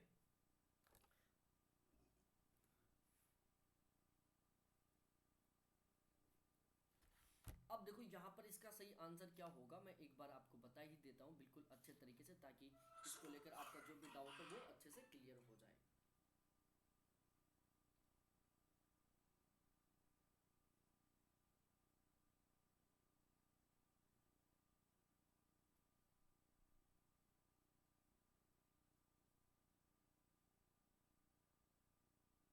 चलो निर्माणात्मक मूल्यांकन की कुछ विशेषताओं के बारे में डिस्कस करते हैं कि कौन कौन सी विशेषताएं जो निर्माणात्मक मूल्यांकन से संबंधित है। देखो पहली, यह शिक्षार्थियों की आवश्यकता के अनुसार शिक्षण रणनीतियों के प्रयोग के लिए अध्यापक को क्या देता है? प्रतिपुष्टि देता है, फीडबैक देता है। ठीक है, ये बिल्कुल 100% निर्माणात्मक मूल्यांकन की विशेषता है। ठीक है, यह शिक्षार्थियों को अधिगम में सक्रिय और सतत रूप से संलग्न करने में सहायता करता है, ये भी बिल्कुल यह शिक्षार्थियों की अधिगम क्षमता को बढ़ाने में मदद करता है, ये भी बिल्कुल ठीक है। यह शिक्षार्थियों के समग्र ग्रेड और प्रमाणन में सहायता करता है, ये योगदान करता है, ये भी बिल्कुल ठीक है। यह शिक्षार्थियों की एक कालावधि में प्राप्त अधिगम का सार प्रस्तुत करता है। ठीक है, अब यहाँ पर यह थोड़ा सा गलत है, यह सार प्रस्तुत करने का काम नहीं करता। सार किस में प्रस्तुत किया जाता है? गुणात्मक अधिगम में, गुणात्मक में किया जाता है। किसमें? गुणात्मक में किया जाता है। तो जहां जहां पर 5 है वो गलत है, तो मतलब पहला भी गलत, तीसरा भी गलत। अब यहाँ पर ये 4 ठीक हो सकते हैं, पहला, दूसरा, तीसरा और चौथा। ठीक है, अब यहाँ पर ज़्यादा किस में ठीक है? पहला, दूसरा और तीसरा में। देखो चौथे को लेकर, यह विद्यार्थियों के समग्र ग्रेड और प्रमाणन में योगदान करता है। प्रमाणन का मतलब होगा रिजल्ट में योगदान करता है। ठीक है, तो यहाँ पर सही माना है एनटी ने सी को। ठीक है, बाकी यहाँ पर डी भी ठीक हो सकता है कुछ हद तक, लेकिन यदि हम दोनों में तुलना करें तो यहाँ पर सी ज़्यादा ठीक है। उसके बाद हमको यहाँ पर मिलान करना है, सुमेलित से रिलेटेड क्वेश्चन है। शिक्षा के 3 उपागम है, अध्यापक केंद्रित, शिक्षार्थी केंद्रित और अधिगम के केंद्रित। ठीक है, साझा या सहभागिता, आरोपित और आत्मनियंत्रित। भाई बिल्कुल कॉमन सेंस के बेस पर आप इस क्वेश्चन को ठीक कर सकते हो। थोड़ा सा यदि आपने सही ढंग से समझ कर पढ़ा है ना, तो भी आप इस क्वेश्चन को सही कर दोगे। तो ये क्वेश्चन तो आपका कभी भी गलत नहीं होना चाहिए। ठीक है, और यदि आप बहुत बेहतरीन तरीके से फर्स्ट पेपर की तैयारी करना चाहते हो बचे हुए टाइम में, तो आप हमारा फर्स्ट पेपर का क्रैश कोर्स ज्वाइन कर सकते हैं। क्या कर सकते हैं? क्रैश कोर्स ज्वाइन कर सकते हैं, जिसकी फीस अभी ऑफर में केवल 800 रुपये है।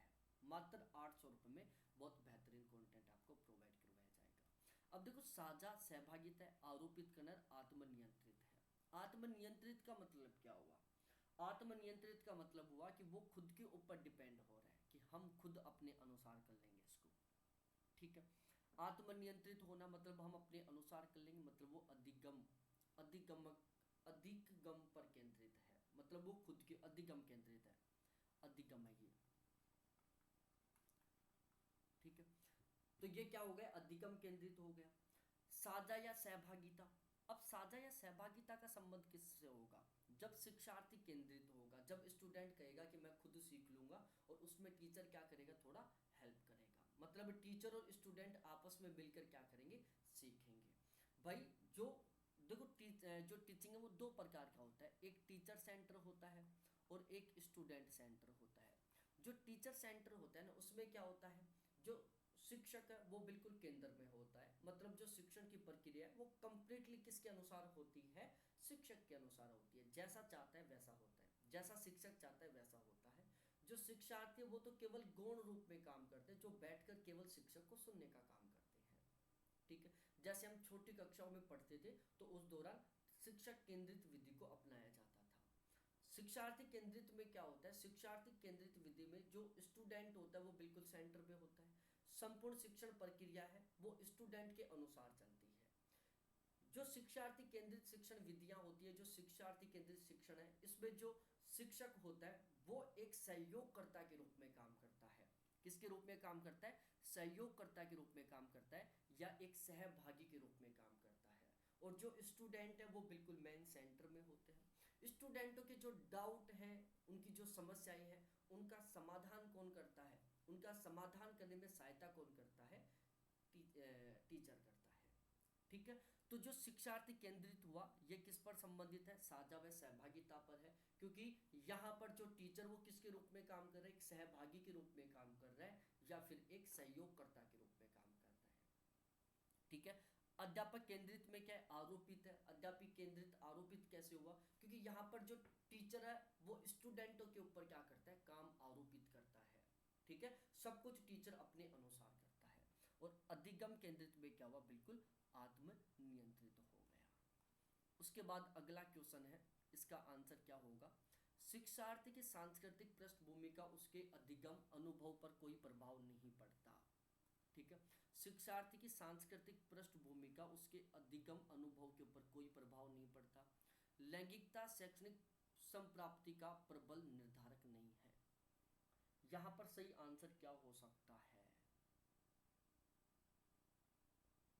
देखो प्यारे साथियों, बिल्कुल कॉमन सेंस वाला है। शिक्षार्थी की सांस्कृतिक पृष्ठभूमि का उसके अधिगम के अनुभव पर कोई प्रभाव नहीं पड़ता। क्या यह बात बिल्कुल ठीक है? आप खुद बताओ, आपका जो कल्चर है, क्या आपके कल्चर का आपके अधिगम के ऊपर प्रभाव पड़ रहा है? बिल्कुल पड़ता है, ध्यान रखना। आपका जो शिक्षण है उसके ऊपर आपके कल्चर का 100% प्रभाव पड़ता है। आपका कल्चर कैसा है भाई? आज की हम यदि बात करें तो आज इंडिया का जो कल्चर कैसा है, गवर्नमेंट जॉब वाला है। चाहे कम कमा लेंगे लेकिन सरकारी जॉब पे लगेंगे, ठीक है। इसलिए जो स्टूडेंट है, जो कैंडिडेट है, वो कुछ नया करने की सोचते नहीं है, वो केवल किसके पीछे भगे हुए हैं? सरकारी नौकरी के पीछे भगे हुए हैं। तो उनका कल्चर कैसा है? सरकारी जॉब वाला है।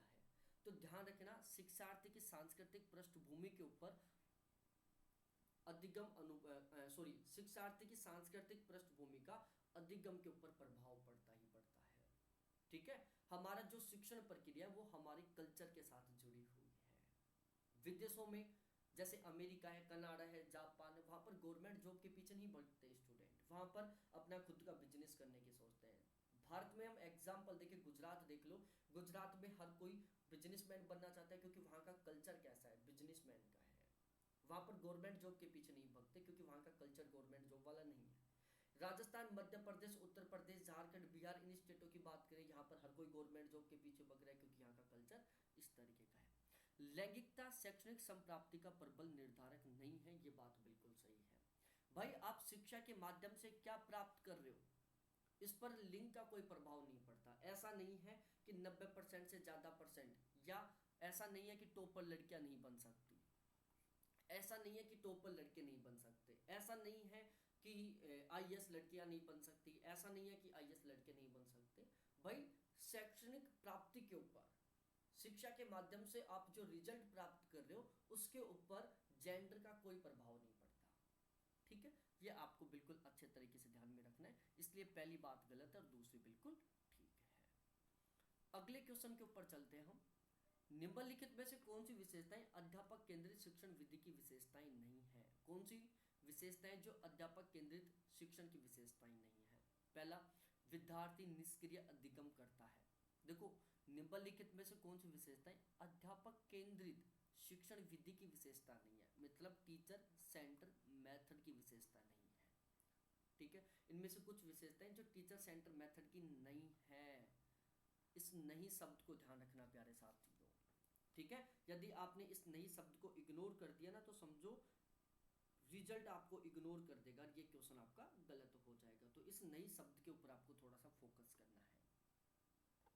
तो विद्यार्थी निष्क्रिय अधिगम करता होते हैं, बात बिल्कुल सही है कि जो अध्यापक केंद्रित शिक्षण विधि है उसमें जो स्टूडेंट है वो किस तरीके से काम करते हैं, बिल्कुल निष्क्रिय रूप में काम करते हैं, ठीक है। कक्षा किसके अनुसार चलती है? टीचर के अनुसार चलती है। तो ये तो क्या है? अध्यापक केंद्रित शिक्षण विधि की विशेषता है। हमें किसके बारे में पता चलाना है? जो इसकी विशेषता नहीं है। तो यहाँ पर पहला गलत है। अध्यापक अधिगम हेतु सुधार्थकर्ता के रूप में काम करता है, सुसाध्यकर्ता के रूप में काम करता है, बिल्कुल ठीक है। यहाँ पर जो अध्यापक है वो अधिगम के लिए सुसाध्यकर्ता के रूप में काम करता है। ये यहाँ पर अध्यापक केंद्रित शिक्षण विधि की विशेषता नहीं है। सुसाध्यकर्ता का मतलब होता है एक हेल्प करने वाला, एक गाइड करने वाला, ठीक है। अध्यापक अधिगम गतिविधियों को निर्देशित करता है। अब देखो प्यारे साथियों, अध्यापक है जो अधिगम की गतिविधियों को क्या करता है? निर्देशित करता है। ये किसकी विशेषता है? शिक्षक केंद्रित शिक्षण विधि की विशेषता है। अध्यापक केंद्रित शिक्षण विधि की विशेषता है कि जो अध्यापक है वो अधिगम गतिविधियों को निर्देशित करता है। जबकि हमें क्या पता चलाना है? जो अध्यापक केंद्रित शिक्षण विधि की विशेषता नहीं है, इसलिए यहाँ पर ये भी नहीं होगा। तो प्यारे साथियों अब देखो तीन कौन कौन से में इसमें है, इसलिए ये गलत, तीन इसमें है इसलिए ये गलत, ठीक है। अब यहाँ पर दो ऑप्शन बचे, या तो 2 5 बचा या 2 4 5 बचा, इसलिए यहाँ पर सी सही होगा क्योंकि यहाँ पर 4 भी क्या है? सही है, ठीक है। तो ये आपको इस तरीके से क्वेश्चन ध्यान रखना है। अब देखो प्यारे साथियों, यदि आप इस नई शब्द को इग्नोर करोगे तो आपका पहला ऑप्शन ठीक होगा, तीसरा ठीक होगा और चौथा ठीक होगा, और आप क्वेश्चन को गलत कर दोगे। आपको लगेगा कि मैंने क्वेश्चन ठीक किया है, लेकिन बाद में पता चलेगा कि आपका क्वेश्चन गलत था।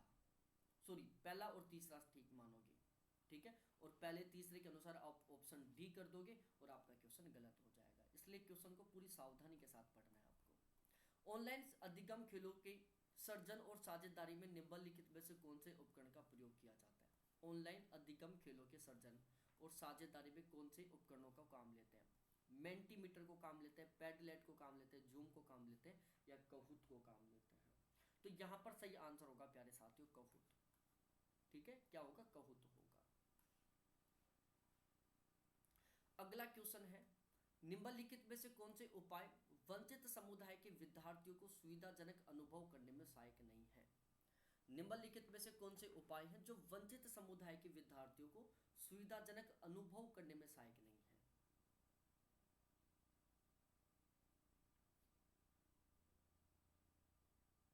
देखो, सांस्कृतिक गतिविधियों में भाग लेने को उन्हें प्रोत्साहित करना, ये सहायक है। उन्हें केवल अध्ययन पर ध्यान केंद्रित करने के लिए कहना, ये गलत है। वंचित समुदायों से सफल व्यक्तियों को आमंत्रित करना, ये बिल्कुल सही है। उन्हें संघर्ष और कठिनाइयों को सही ढंग से समझने का प्रयास कराना, ये भी सही है। ठीक है, तो निम्नलिखित में से कौन से उपाय वंचित समुदाय के विद्यार्थियों को सुविधाजनक अनुभव करवाने में सहायक है? तो ये टोटल 3, पहला, तीसरा और चौथा, ये 3 क्या है? सहायक है। किसमें? वंचित समुदाय के विद्यार्थियों को सुविधाजनक अनुभव करवाने में। सहायक कौन सा नहीं है? Option B. इसलिए यहाँ पर ऑप्शन बी क्या होगा? आंसर होगा। ठीक है ना? इस नहीं शब्द को अच्छे तरीके से पढ़ना प्यारे साथियों, वरना क्वेश्चन गलत हो जाएगा। शिक्षक विद्यार्थियों को निम्नलिखित में से किस में संलग्न करने के लिए स्मृति विज्ञान रणनीतियों का प्रयोग करता है? विज्ञान परक जांच में सूचना को स्मरण व आत्मसात करना, प्राकल्पनाओं का परीक्षण करना, समस्या हल करना और लेखन गतिविधियां। बताओ यहाँ पर सही आंसर क्या हो सकता है?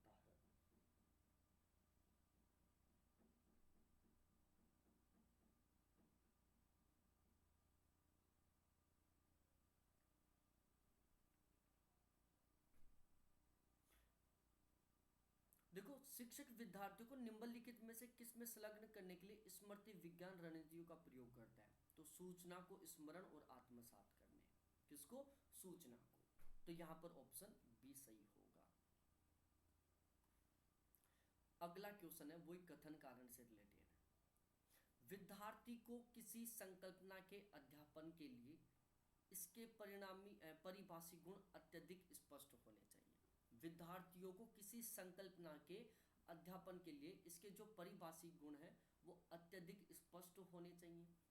एक या अधिक गुणों की उपस्थिति से परिभाषित संकल्पनाओं को वियोजक संकल्पनाएं कहा जा सकता है। ठीक है, एक या अधिक गुणों की उपस्थिति से जो परिभाषित संकल्पनाएं हैं उनको हम वियोजक संकल्पनाएं कहते हैं। बताओ यहाँ पर कौन सा सही है? दोनों सही हैं, दोनों गलत है, पहला सही दूसरा गलत, या पहला गलत दूसरा सही?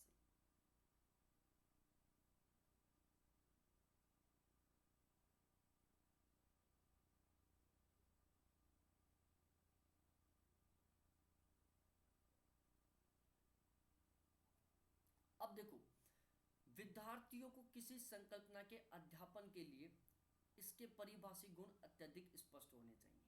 ठीक है, विद्यार्थियों को किसी संकल्पना के अध्यापन के लिए, यदि आप विद्यार्थियों को कोई संकल्पना पढ़ा रहे हो, विद्यार्थियों को यदि आप कोई संकल्पना पढ़ा रहे हो, कोई हाइपोथेसिस पढ़ा रहे हो, तो उस संकल्पना से रिलेटेड जितने भी गुण हैं वो बिल्कुल अच्छे तरीके से स्पष्ट होने चाहिए।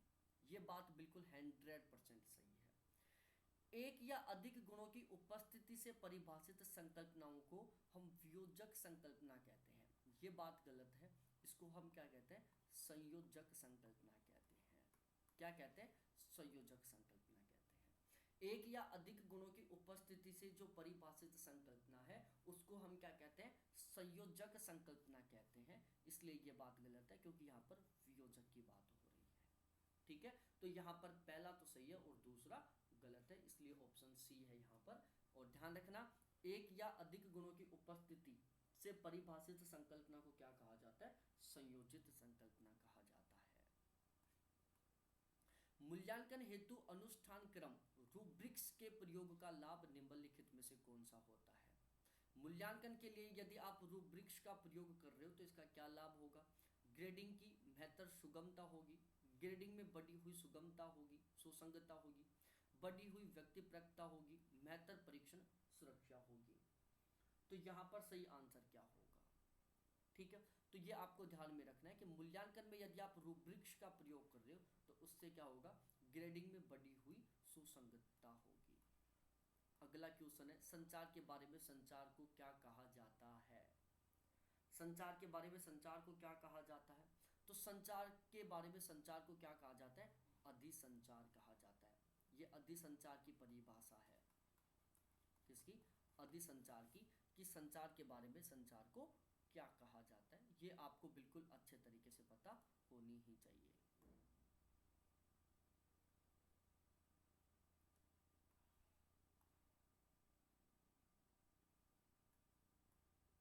अगला क्वेश्चन है, लघु अवधि स्मृति में संवेदी सूचना को उसी रूप और आकार में संरक्षित व प्रतिघारित किया जाता है जैसे वह मूल रूप में प्राप्त हुई थी। तात्कालिक स्मृति में संवेदी सूचना विशिष्ट चाक्षक व श्रव्य प्रभाव प्रतीकों, चिन्हों व शब्दों के रूप में प्रतिघारित किए जाने के लिए कुटकरण की प्रक्रिया के अध्ययन है। तो अब आप बताओ, यहाँ पर मतलब थोड़ा सा कॉमन सेंस यूज करोगे ना तो इस क्वेश्चन को आप ठीक कर दोगे। बिल्कुल रटने की जरूरत नहीं है, पढ़े हुए में से नहीं आ रहा है ये क्वेश्चन। देखो, लघु अवधि स्मृति में संवेदी सूचना को उसी रूप और आकार में संरक्षित और प्रतिघारित किया जाता है जैसे वह मूल रूप में प्राप्त हुई है। ये जो बिल्कुल गलत है भाई। लघु अवधि में आप उस सूचना को उसी रूप में कभी भी अच्छे तरीके से नहीं पढ़ सकते। उसी लघु रूप या लघु अवधि में एक छोटे टाइम पीरियड में आप उस सूचना को बिल्कुल एज इट इज तरीके से फॉलो नहीं कर सकते। सपोज डेट कोई अध्ययन प्रक्रिया है, वो टोटल 2 दिन तक चली है, तो अब आप इसको लघु अवधि में एज इट इज तरीके से कैसे कर सकते हो? एज इट इज तरीके से कभी नहीं कर सकते हो उसको लघु समय में। यदि आप इसको एज इट इज तरीके से करना चाहते हो तो थोड़ा सा लंबा समय चाहिए। तात्कालिक स्मृति में संवेदी सूचना विशिष्ट चाक्षक व श्रव्य प्रभाव प्रतीकों, चिन्हों व शब्दों के रूप में प्रतिघारित किए जाने के लिए कुटकरण की प्रक्रिया के अध्ययन है। तो ये भी यहाँ पर बिल्कुल गलत है। तो ये दोनों स्टेटमेंट गलत है।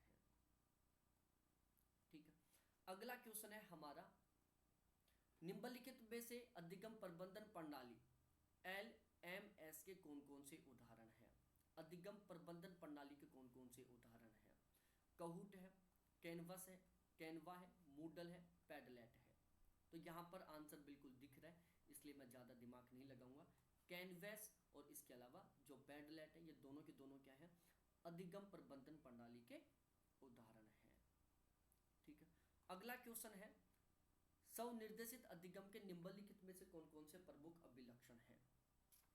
भाई लोगों, स्वनिर्देशित अधिगम के कौन कौन से लक्षण है ये आपको बताना है। किसके? स्वनिर्देशित अधिगम के।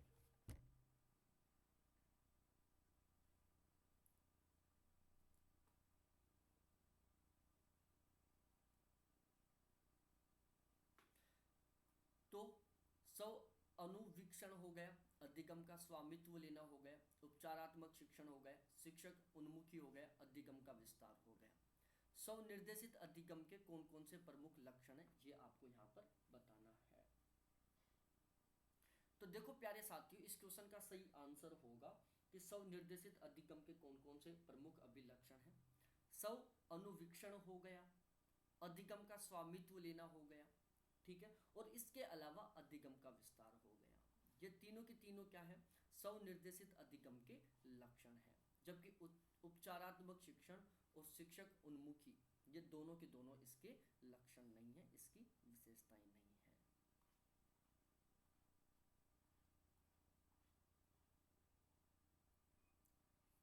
इस क्वेश्चन का हमने आंसर यहीं पर लिख दिया। देखो यहाँ पर लिखा हुआ है अच्छे तरीके से कि ऐसा ज्ञान जिसके स्मरण के प्रति हम सजग नहीं होते, परंतु जो बिना हमारी सजगता के रहते हमारे व्यवहार और सोच को प्रभावित करता है, उसको हम क्या कहते हैं? अंतर्निहित स्मृति कहते हैं, अंतर्निहित ज्ञान कहते हैं। ठीक है, स्थितिजन्य अधिगम। स्थितिजन्य अधिगम अधिगम के प्रारंभिक चरणों में कार्यनीतिक सहायता प्रदान करने पर आधारित है, जो छात्रों के आत्मनिर्भर होने के साथ साथ धीरे धीरे घटती जाती है। सहायता प्राप्त अधिगम इस विचार पर आधारित है कि कौशल और ज्ञान ऐसी परिस्थिति से बंधे जिसमें वे सीखे गए और नई परिस्थितियों में उनका अनुप्रयोग कर आप बताओ यहाँ पर सही आंसर क्या हो सकता है। ये 4 ऑप्शन है, पहला, दूसरा, तीसरा और चौथा।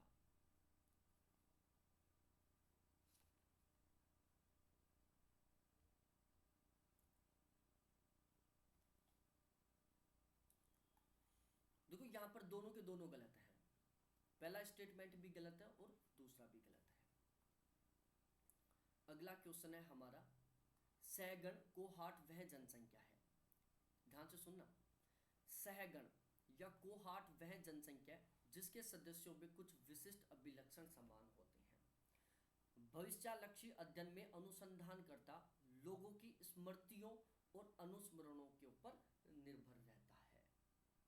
दोनों कथन सही है, दोनों गलत है, पहला सही और दूसरा गलत, पहला गलत और दूसरा सही।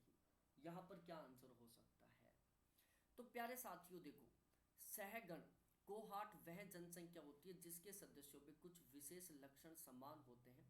ये बिल्कुल 100% सही है। क्या है? बिल्कुल 100% सही है ये वाला स्टेटमेंट, तो पहला सही है। भविष्यलक्षी अध्ययन में अनुसंधानकर्ता लोगों की स्मृति और अनुस्मरणों के ऊपर निर्भर रहता है, ये बात यहाँ पर बिल्कुल गलत है। तो यहाँ पर ऑप्शन होगा सी, जहाँ पर पहला सही है और दूसरा गलत है। अगला क्वेश्चन है, यहाँ पर आंसर आपको दिख रहा है, ऐसे शिक्षण को हम क्या कहेंगे जिसमें सभी विद्यार्थियों को चुनौतीपूर्ण अनुदेशन दिए जाते हैं और आवश्यकता अनुसार सहायता प्रदान की जाती है, परंतु जब छात्र स्वयं इन सभी को संभालने में सक्षम हो जाते हैं तब सहायता हटा ली जाती है।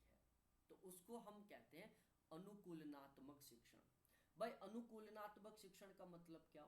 वो हमारे अनुकूल है, जब हम नहीं जानते हैं तब वो हमारी हेल्प कर रहे हैं, लेकिन जब हम उसको जानने लगे तो उन्होंने हमारी हेल्प करना बंद कर दिया, मतलब वो हमारे अनुकूल थे। जब हम नहीं जान रहे थे तो उनको पता था कि अब हमें इसकी हेल्प करनी चाहिए, ये नहीं जानता है, लेकिन जब हम जानने लगे तो उसको पता लग गया कि अब ये जानने लगे इसलिए अब इसकी हेल्प नहीं करनी चाहिए, मतलब वो हमारे अनुकूल है, हमारे अनुकूल हेल्प कर रहा है, वो हमारे अनुकूल चल रहा है। वो जब हम नहीं जानते तो हमारी हेल्प कर रहा है, जब हम जानते हैं तो वो हमारी हेल्प नहीं कर रहा है, क्योंकि जब हम जानते हैं तो हमें किसी की हेल्प की वैसे भी जरूरत नहीं होती। अधिसंज्ञान मेटाक्रोग्निशन अपने ही भाषा प्रयोग की समझ है। स्मृति विज्ञान अपनी ही सोचने की प्रक्रिया का ज्ञान है। बताओ यहां पर सही क्या होगा? यहां पर क्वेश्चन क्या है कि मेटाक्रोग्निशन अपने ही भाषा प्रयोग की समझ है, स्मृति विज्ञान अपनी ही सोचने की प्रक्रिया का ज्ञान है। तो प्यारे साथियों यहां पर देखो, मेटाकोग्निशन क्या होता है ये मैं बहुत अच्छे तरीके से पढ़ा चुका हूं आपको, ठीक है, कि मेटाकोग्निशन क्या होता है। देखो मेटाकोग्निशन क्या होता है ये एक बार मैं बता देता हूं। यह किसी समझ, ध्यान से सुनना, मेटाकोग्निशन के बारे में मैं बता रहा हूं, यह किसी समझ और प्रदर्शन की योजना है। जो मेटाकोग्निशन है यह समझ और प्रदर्शन की योजना है, निगरानी और आकलन करने के लिए उपयोग की जाने वाली प्रक्रिया को संदर्भित करती है। तो जो मेटाकोग्निशन है यह समझ और प्रदर्शन की योजना है जो निगरानी और आकलन करने के लिए उपयोग की जाने वाली प्रक्रिया को संदर्भित करती है, ठीक है। तो मेटाकोग्निशन क्या है प्यारे साथियों? समझ और प्रदर्शन की योजना है जो निगरानी और आकलन करने के लिए उपयोग की जाने वाली प्रक्रिया को संदर्भित करती है। इसलिए यहां पर पहला गलत था।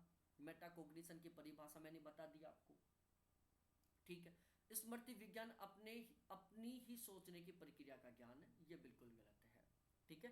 स्मृति विज्ञान में हम सोचने की नहीं, स्मृति में हम याद करने की प्रक्रिया का विज्ञान है, ठीक है भाई। सोचना और याद करना दोनों अलग अलग होते हैं, ठीक है। स्मृति का संबंध किससे है?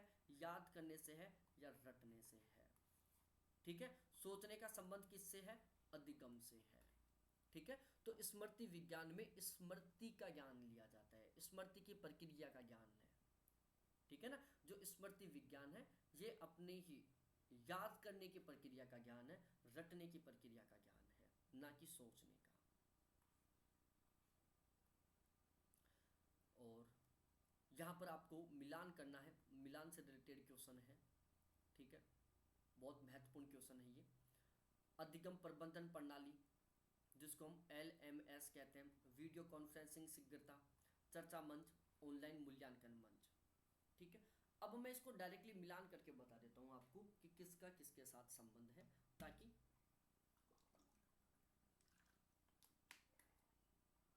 ज्यादा समय खराब ना हो। देखो, अधिगम प्रबंधन प्रणाली यह प्रबंधन करने का काम करती है, मैनेज करने का काम करती है। अब इन चारों में से देखो, मैनेज करने का काम कौन कर रहे हैं, यहाँ पर मैनेज है। पाठ्यक्रम परिचालन को सरल बनाना, छात्रों के रिकॉर्ड और ग्रेड का प्रबंधन करना।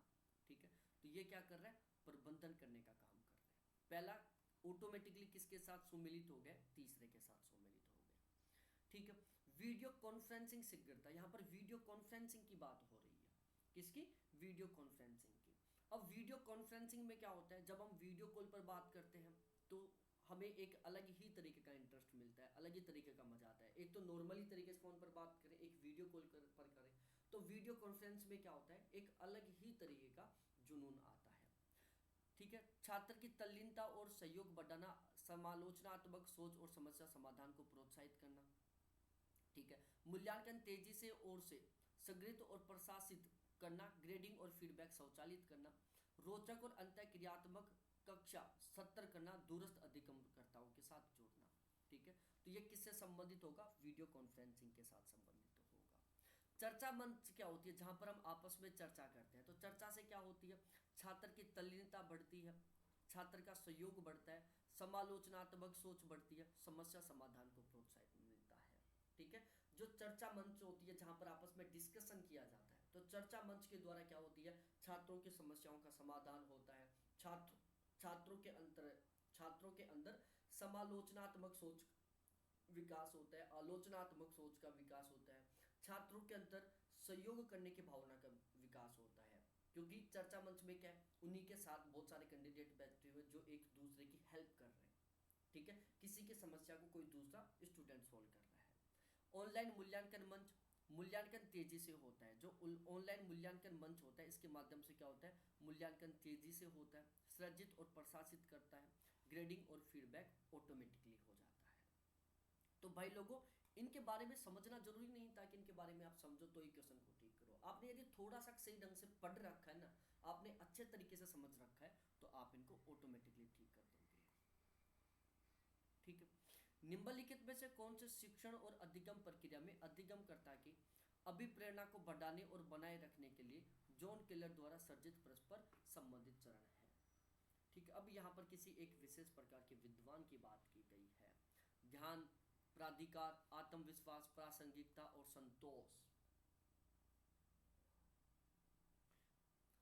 अब देखो, अधिगम शिक्षण और अधिगम प्रक्रिया के सॉरी शिक्षण और अधिगम प्रक्रिया में अधिगमकर्ता के अभिप्रेरणा को बढ़ाने और बनाए रखने के लिए जॉन केलर द्वारा सर्जित परस्पर संबंधित चरण कौन से हैं। मतलब जो अधिगम करता है उसकी अभिप्रेरणा को बढ़ाने के लिए, अधिगमकर्ता की अभिप्रेरणा को बनाने के लिए कौन कौन से चरण हैं जो उपयोगी हैं। देखो, ध्यान से सुनना, ध्यान से पढ़ना। यदि आप ध्यान से पढ़ रहे हो, ध्यान से सुन रहे हो, तो उससे क्या होगा, आपका अधिगम बढ़ेगा। क्या बढ़ेगा, आपकी सोचने की समझने की क्षमता बढ़ेगी। बिल्कुल ठीक है। प्राधिकार, प्राधिकार का मतलब है आप थोपने का काम कर रहे हो, जैसे आप दूसरे के ऊपर आरोपित कर रहे हो। मैं आपको कह दूं कि आपको इसको रटना पड़ेगा ही पड़ेगा, अब चाहे वो आपको समझ में नहीं आ रहा हो। ठीक है, मैं कह दिया कि भाई इसमें ये होना चाहिए, जैसे मैं कह दिया कि भाई ये टॉपिक है जो मैंने पढ़ा दिया, अब इस टॉपिक का मैं टेस्ट लूंगा, 10 में से 10 नंबर आने ही चाहिए, चाहे फिर वो आपको समझ में आया हो चाहे नहीं आया हो, लेकिन 10 में से 10 नंबर आने चाहिए। तो मैंने क्या कर दिया, ये आपके ऊपर थोप दिया, तो इससे आपके अंदर अभिप्रेरणा नहीं बढ़ेगी अधिगम की। ठीक है, जब मैंने आपके ऊपर यहाँ पर क्या काम किया जा रहा है, थोपने का काम किया जा रहा है, किसका, थोपने का काम किया जा रहा है, तो थोपने से अधिगमकर्ता में अभिप्रेरणा बढ़ती नहीं है बल्कि घटती है। ठीक है, तो जहां जहां पर दो है वो ऑटोमेटिकली गलत हो गया। प्रासंगिकता का विकास होता है, आत्मविश्वास बढ़ता है, क्या होता है, कॉन्फिडेंस बढ़ता है। ठीक है ना, तो कॉन्फिडेंस, संतोष। तो यहां पर पहला भी ठीक होगा, तीसरा भी ठीक होगा, पांचवा भी सही होगा और चौथा भी सही होगा, केवल दूसरा गलत है, इसलिए यहां पर ऑप्शन ए सही है। ठीक है, उसके बाद हम आगे डिस्कस करते हैं।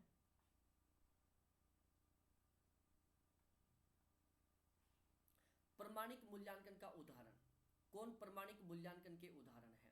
अब यहाँ पर आपको प्रमाणिक मूल्यांकन के उदाहरण के बारे में पता चलाना है कि यहाँ पर कौन सा है जो प्रमाणिक मूल्यांकन का उदाहरण है। श्रेणीकरण, जिसको हम ग्रेडिंग कहते हैं, विद्यार्थियों का स्वमूल्यांकन, पोर्टफोलियो और प्रदर्शनियां। अब बताओ यहाँ पर निम्नलिखित में से कौन प्रमाणिक मूल्यांकन का उदाहरण है? पोर्टफोलियो है, ग्रेडिंग है, विद्यार्थियों का स्वमूल्यांकन है या प्रदर्शनियां है? बताओ इसका सही आंसर क्या हो सकता है?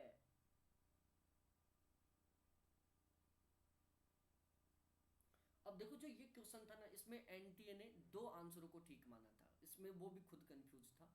देखो प्रमाणिक मूल्यांकन के उदाहरण कौन कौन से? विद्यार्थियों का स्वमूल्यांकन करना, पोर्टफोलियो करना और प्रदर्शनियां। बी, सी और डी, ये तीनों के तीनों इसके सही आंसर है। प्रमाणिक मूल्यांकन के 3 उदाहरण है। पहला विद्यार्थियों का स्वमूल्यांकन करना, दूसरा पोर्टफोलियो और तीसरा प्रदर्शनियां। जो ग्रेडिंग है वो प्रमाणिक मूल्यांकन का उदाहरण नहीं है। अधिगम का एक स्थिति से दूसरी स्थिति में सचेतन और सप्रयास अंतरण निम्न मार्ग अंतरण होता है। अधिगम का दूसरी स्थिति में अपने आप प्राय अचेतन अंतरण उच्च मार्ग अंतरण होता है। बताओ यहाँ पर कौन सा सही होगा, कौन सा गलत होगा? ठीक है, अब देखो प्यारे साथियों, अधिगम का एक स्थिति से दूसरी स्थिति में सचेतन और सप्रयास अंतरण निम्न मार्ग अंतरण होता है, ये गलत है। यही क्या होगा? उच्च मार्ग अंतरण होगा। क्या होगा? उच्च मार्ग अंतरण होगा। अधिगम का दूसरी स्थिति में अपने आप प्राय अचेतन अंतरण उच्च मार्ग अंतरण होगा, ये गलत है। ये क्या होगा? निम्न मार्ग अंतरण होगा। निम्न मार्ग अंतरण क्या होगा? निम्न मार्ग अंतरण होगा। तो ये दोनों आपस में ही गलत हैं, इसलिए दोनों के दोनों स्टेटमेंट क्या है? गलत है। ऑप्शन बी सही होगा। यहाँ पर उच्च मार्ग अंतरण और यहाँ पर निम्न मार्ग अंतरण, इसको आप याद कर लेना ताकि यदि इस तरीके का क्वेश्चन बने तो उसको आप इन फ्यूचर ठीक कर सको। क्वेश्चन रिपीट हो सकता है, ये पूरी पॉसिबिलिटी है। सौ विनियमित अधिगम द्वारा अपालित निम्नलिखित सोपान कौन कौन से हैं? स्वनियमित अधिगम की बात किया जा रहा है। विनियमित अधिगम, लक्ष्य निर्धारित करना, कार्य का विश्लेषण करना, अधिगम को विनियमित करना, योजनाओं को अस्वीकृत करना, युक्तियों और कार्यनीतियां अधिनियमित करना। तो यहाँ पर क्या इसका सही आंसर हो सकता है? आप सभी को बताना है।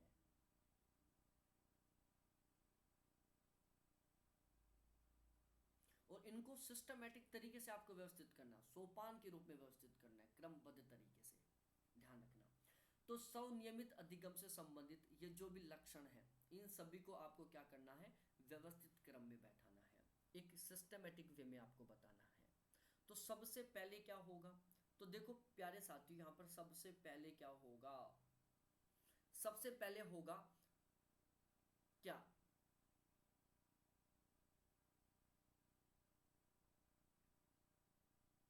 देखो इस क्वेश्चन का एनटी ने जो आंसर माना है, इस क्वेश्चन को उन्होंने मतलब वो बोलते हैं ना, कोई आंसर नहीं मानना, ठीक है, वो किया है।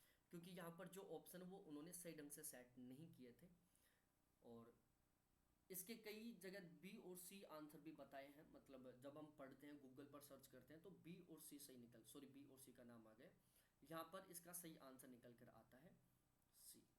ठीक है, अब ये एनटी ने सी माना है, सॉरी मैं थोड़ा सा गलत बोल दिया। देखो एनडीए ने इस क्वेश्चन का आंसर सी सही माना है। अब ये सी सही क्यों है, ये मेरे भी समझ में नहीं आया। देखो यहाँ पर क्या है?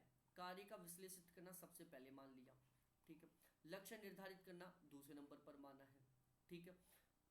योजनाओं को अस्वीकृत करना तीसरे नंबर पर माना है, ठीक है। इसके अलावा युक्तियों कार्यनीतियों को अधिनियमित करना चौथे नंबर पर माना है, ठीक है। और अधिगम का विनियमित करना इसको 5वें नंबर पर माना है। अब मेरे खुद को समझ में नहीं आ रहा कि यहाँ पर इन्होंने सी आंसर क्यों माना है। भाई लक्ष्य को निर्धारित करना ये कार्य को विश्लेषित करने के बाद क्यों हो सकता है? भाई सबसे पहले आप क्या करोगे?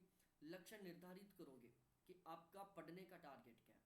सविनियमित है, सविनियमित अधिगम का मतलब होता है आप खुद अपने पढ़ने का प्लान खुद बना रहे हो, आप खुद अपने अनुसार पढ़ने की तैयारी कर रहे हो। तो इसमें लक्ष्य निर्धारित करना सबसे पहले होगा। उसके बाद में कार्य को विश्लेषित करना होगा, योजना को अस्वीकृत करना होगा। ठीक है, कार्य को विश्लेषित करना, फिर योजनाओं को अस्वीकृत करना। ठीक है, तो इस तरीके से यहाँ पर थोड़ा सा मिक्सअप हो रहा है, तो आप इस क्वेश्चन को डिलीट कर सकते हो, क्योंकि एनटीए ने भी इस क्वेश्चन का कोई आंसर नहीं माना और डिलीट कर दिया।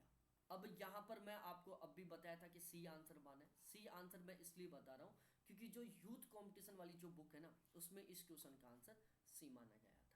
अब मेरे को खुद को नहीं समझ में आ रहा कि उन्होंने सी क्यों माना, जबकि सी बैठ नहीं रहा है यहाँ पर। अगला क्वेश्चन है यहाँ पर कि किसी क्षेत्र में विद्यार्थियों के कार्यों का संकलन जिसमें वृद्धि, आत्मचिंतन और उपलब्धि प्रदर्शित होती है, तो उसे हम क्या कहते हैं? किसी क्षेत्र में विद्यार्थियों के कार्यों का संकलन जिसमें वृद्धि को, आत्मचिंतन को और उपलब्धि को प्रदर्शित किया जाता है, तो उसे हम क्या कहते हैं? सकारात्मक व्यवहार, व्यक्तिगत विकास, उपव्याख्यानात्मक अभिलेखन और पोर्टफोलियो।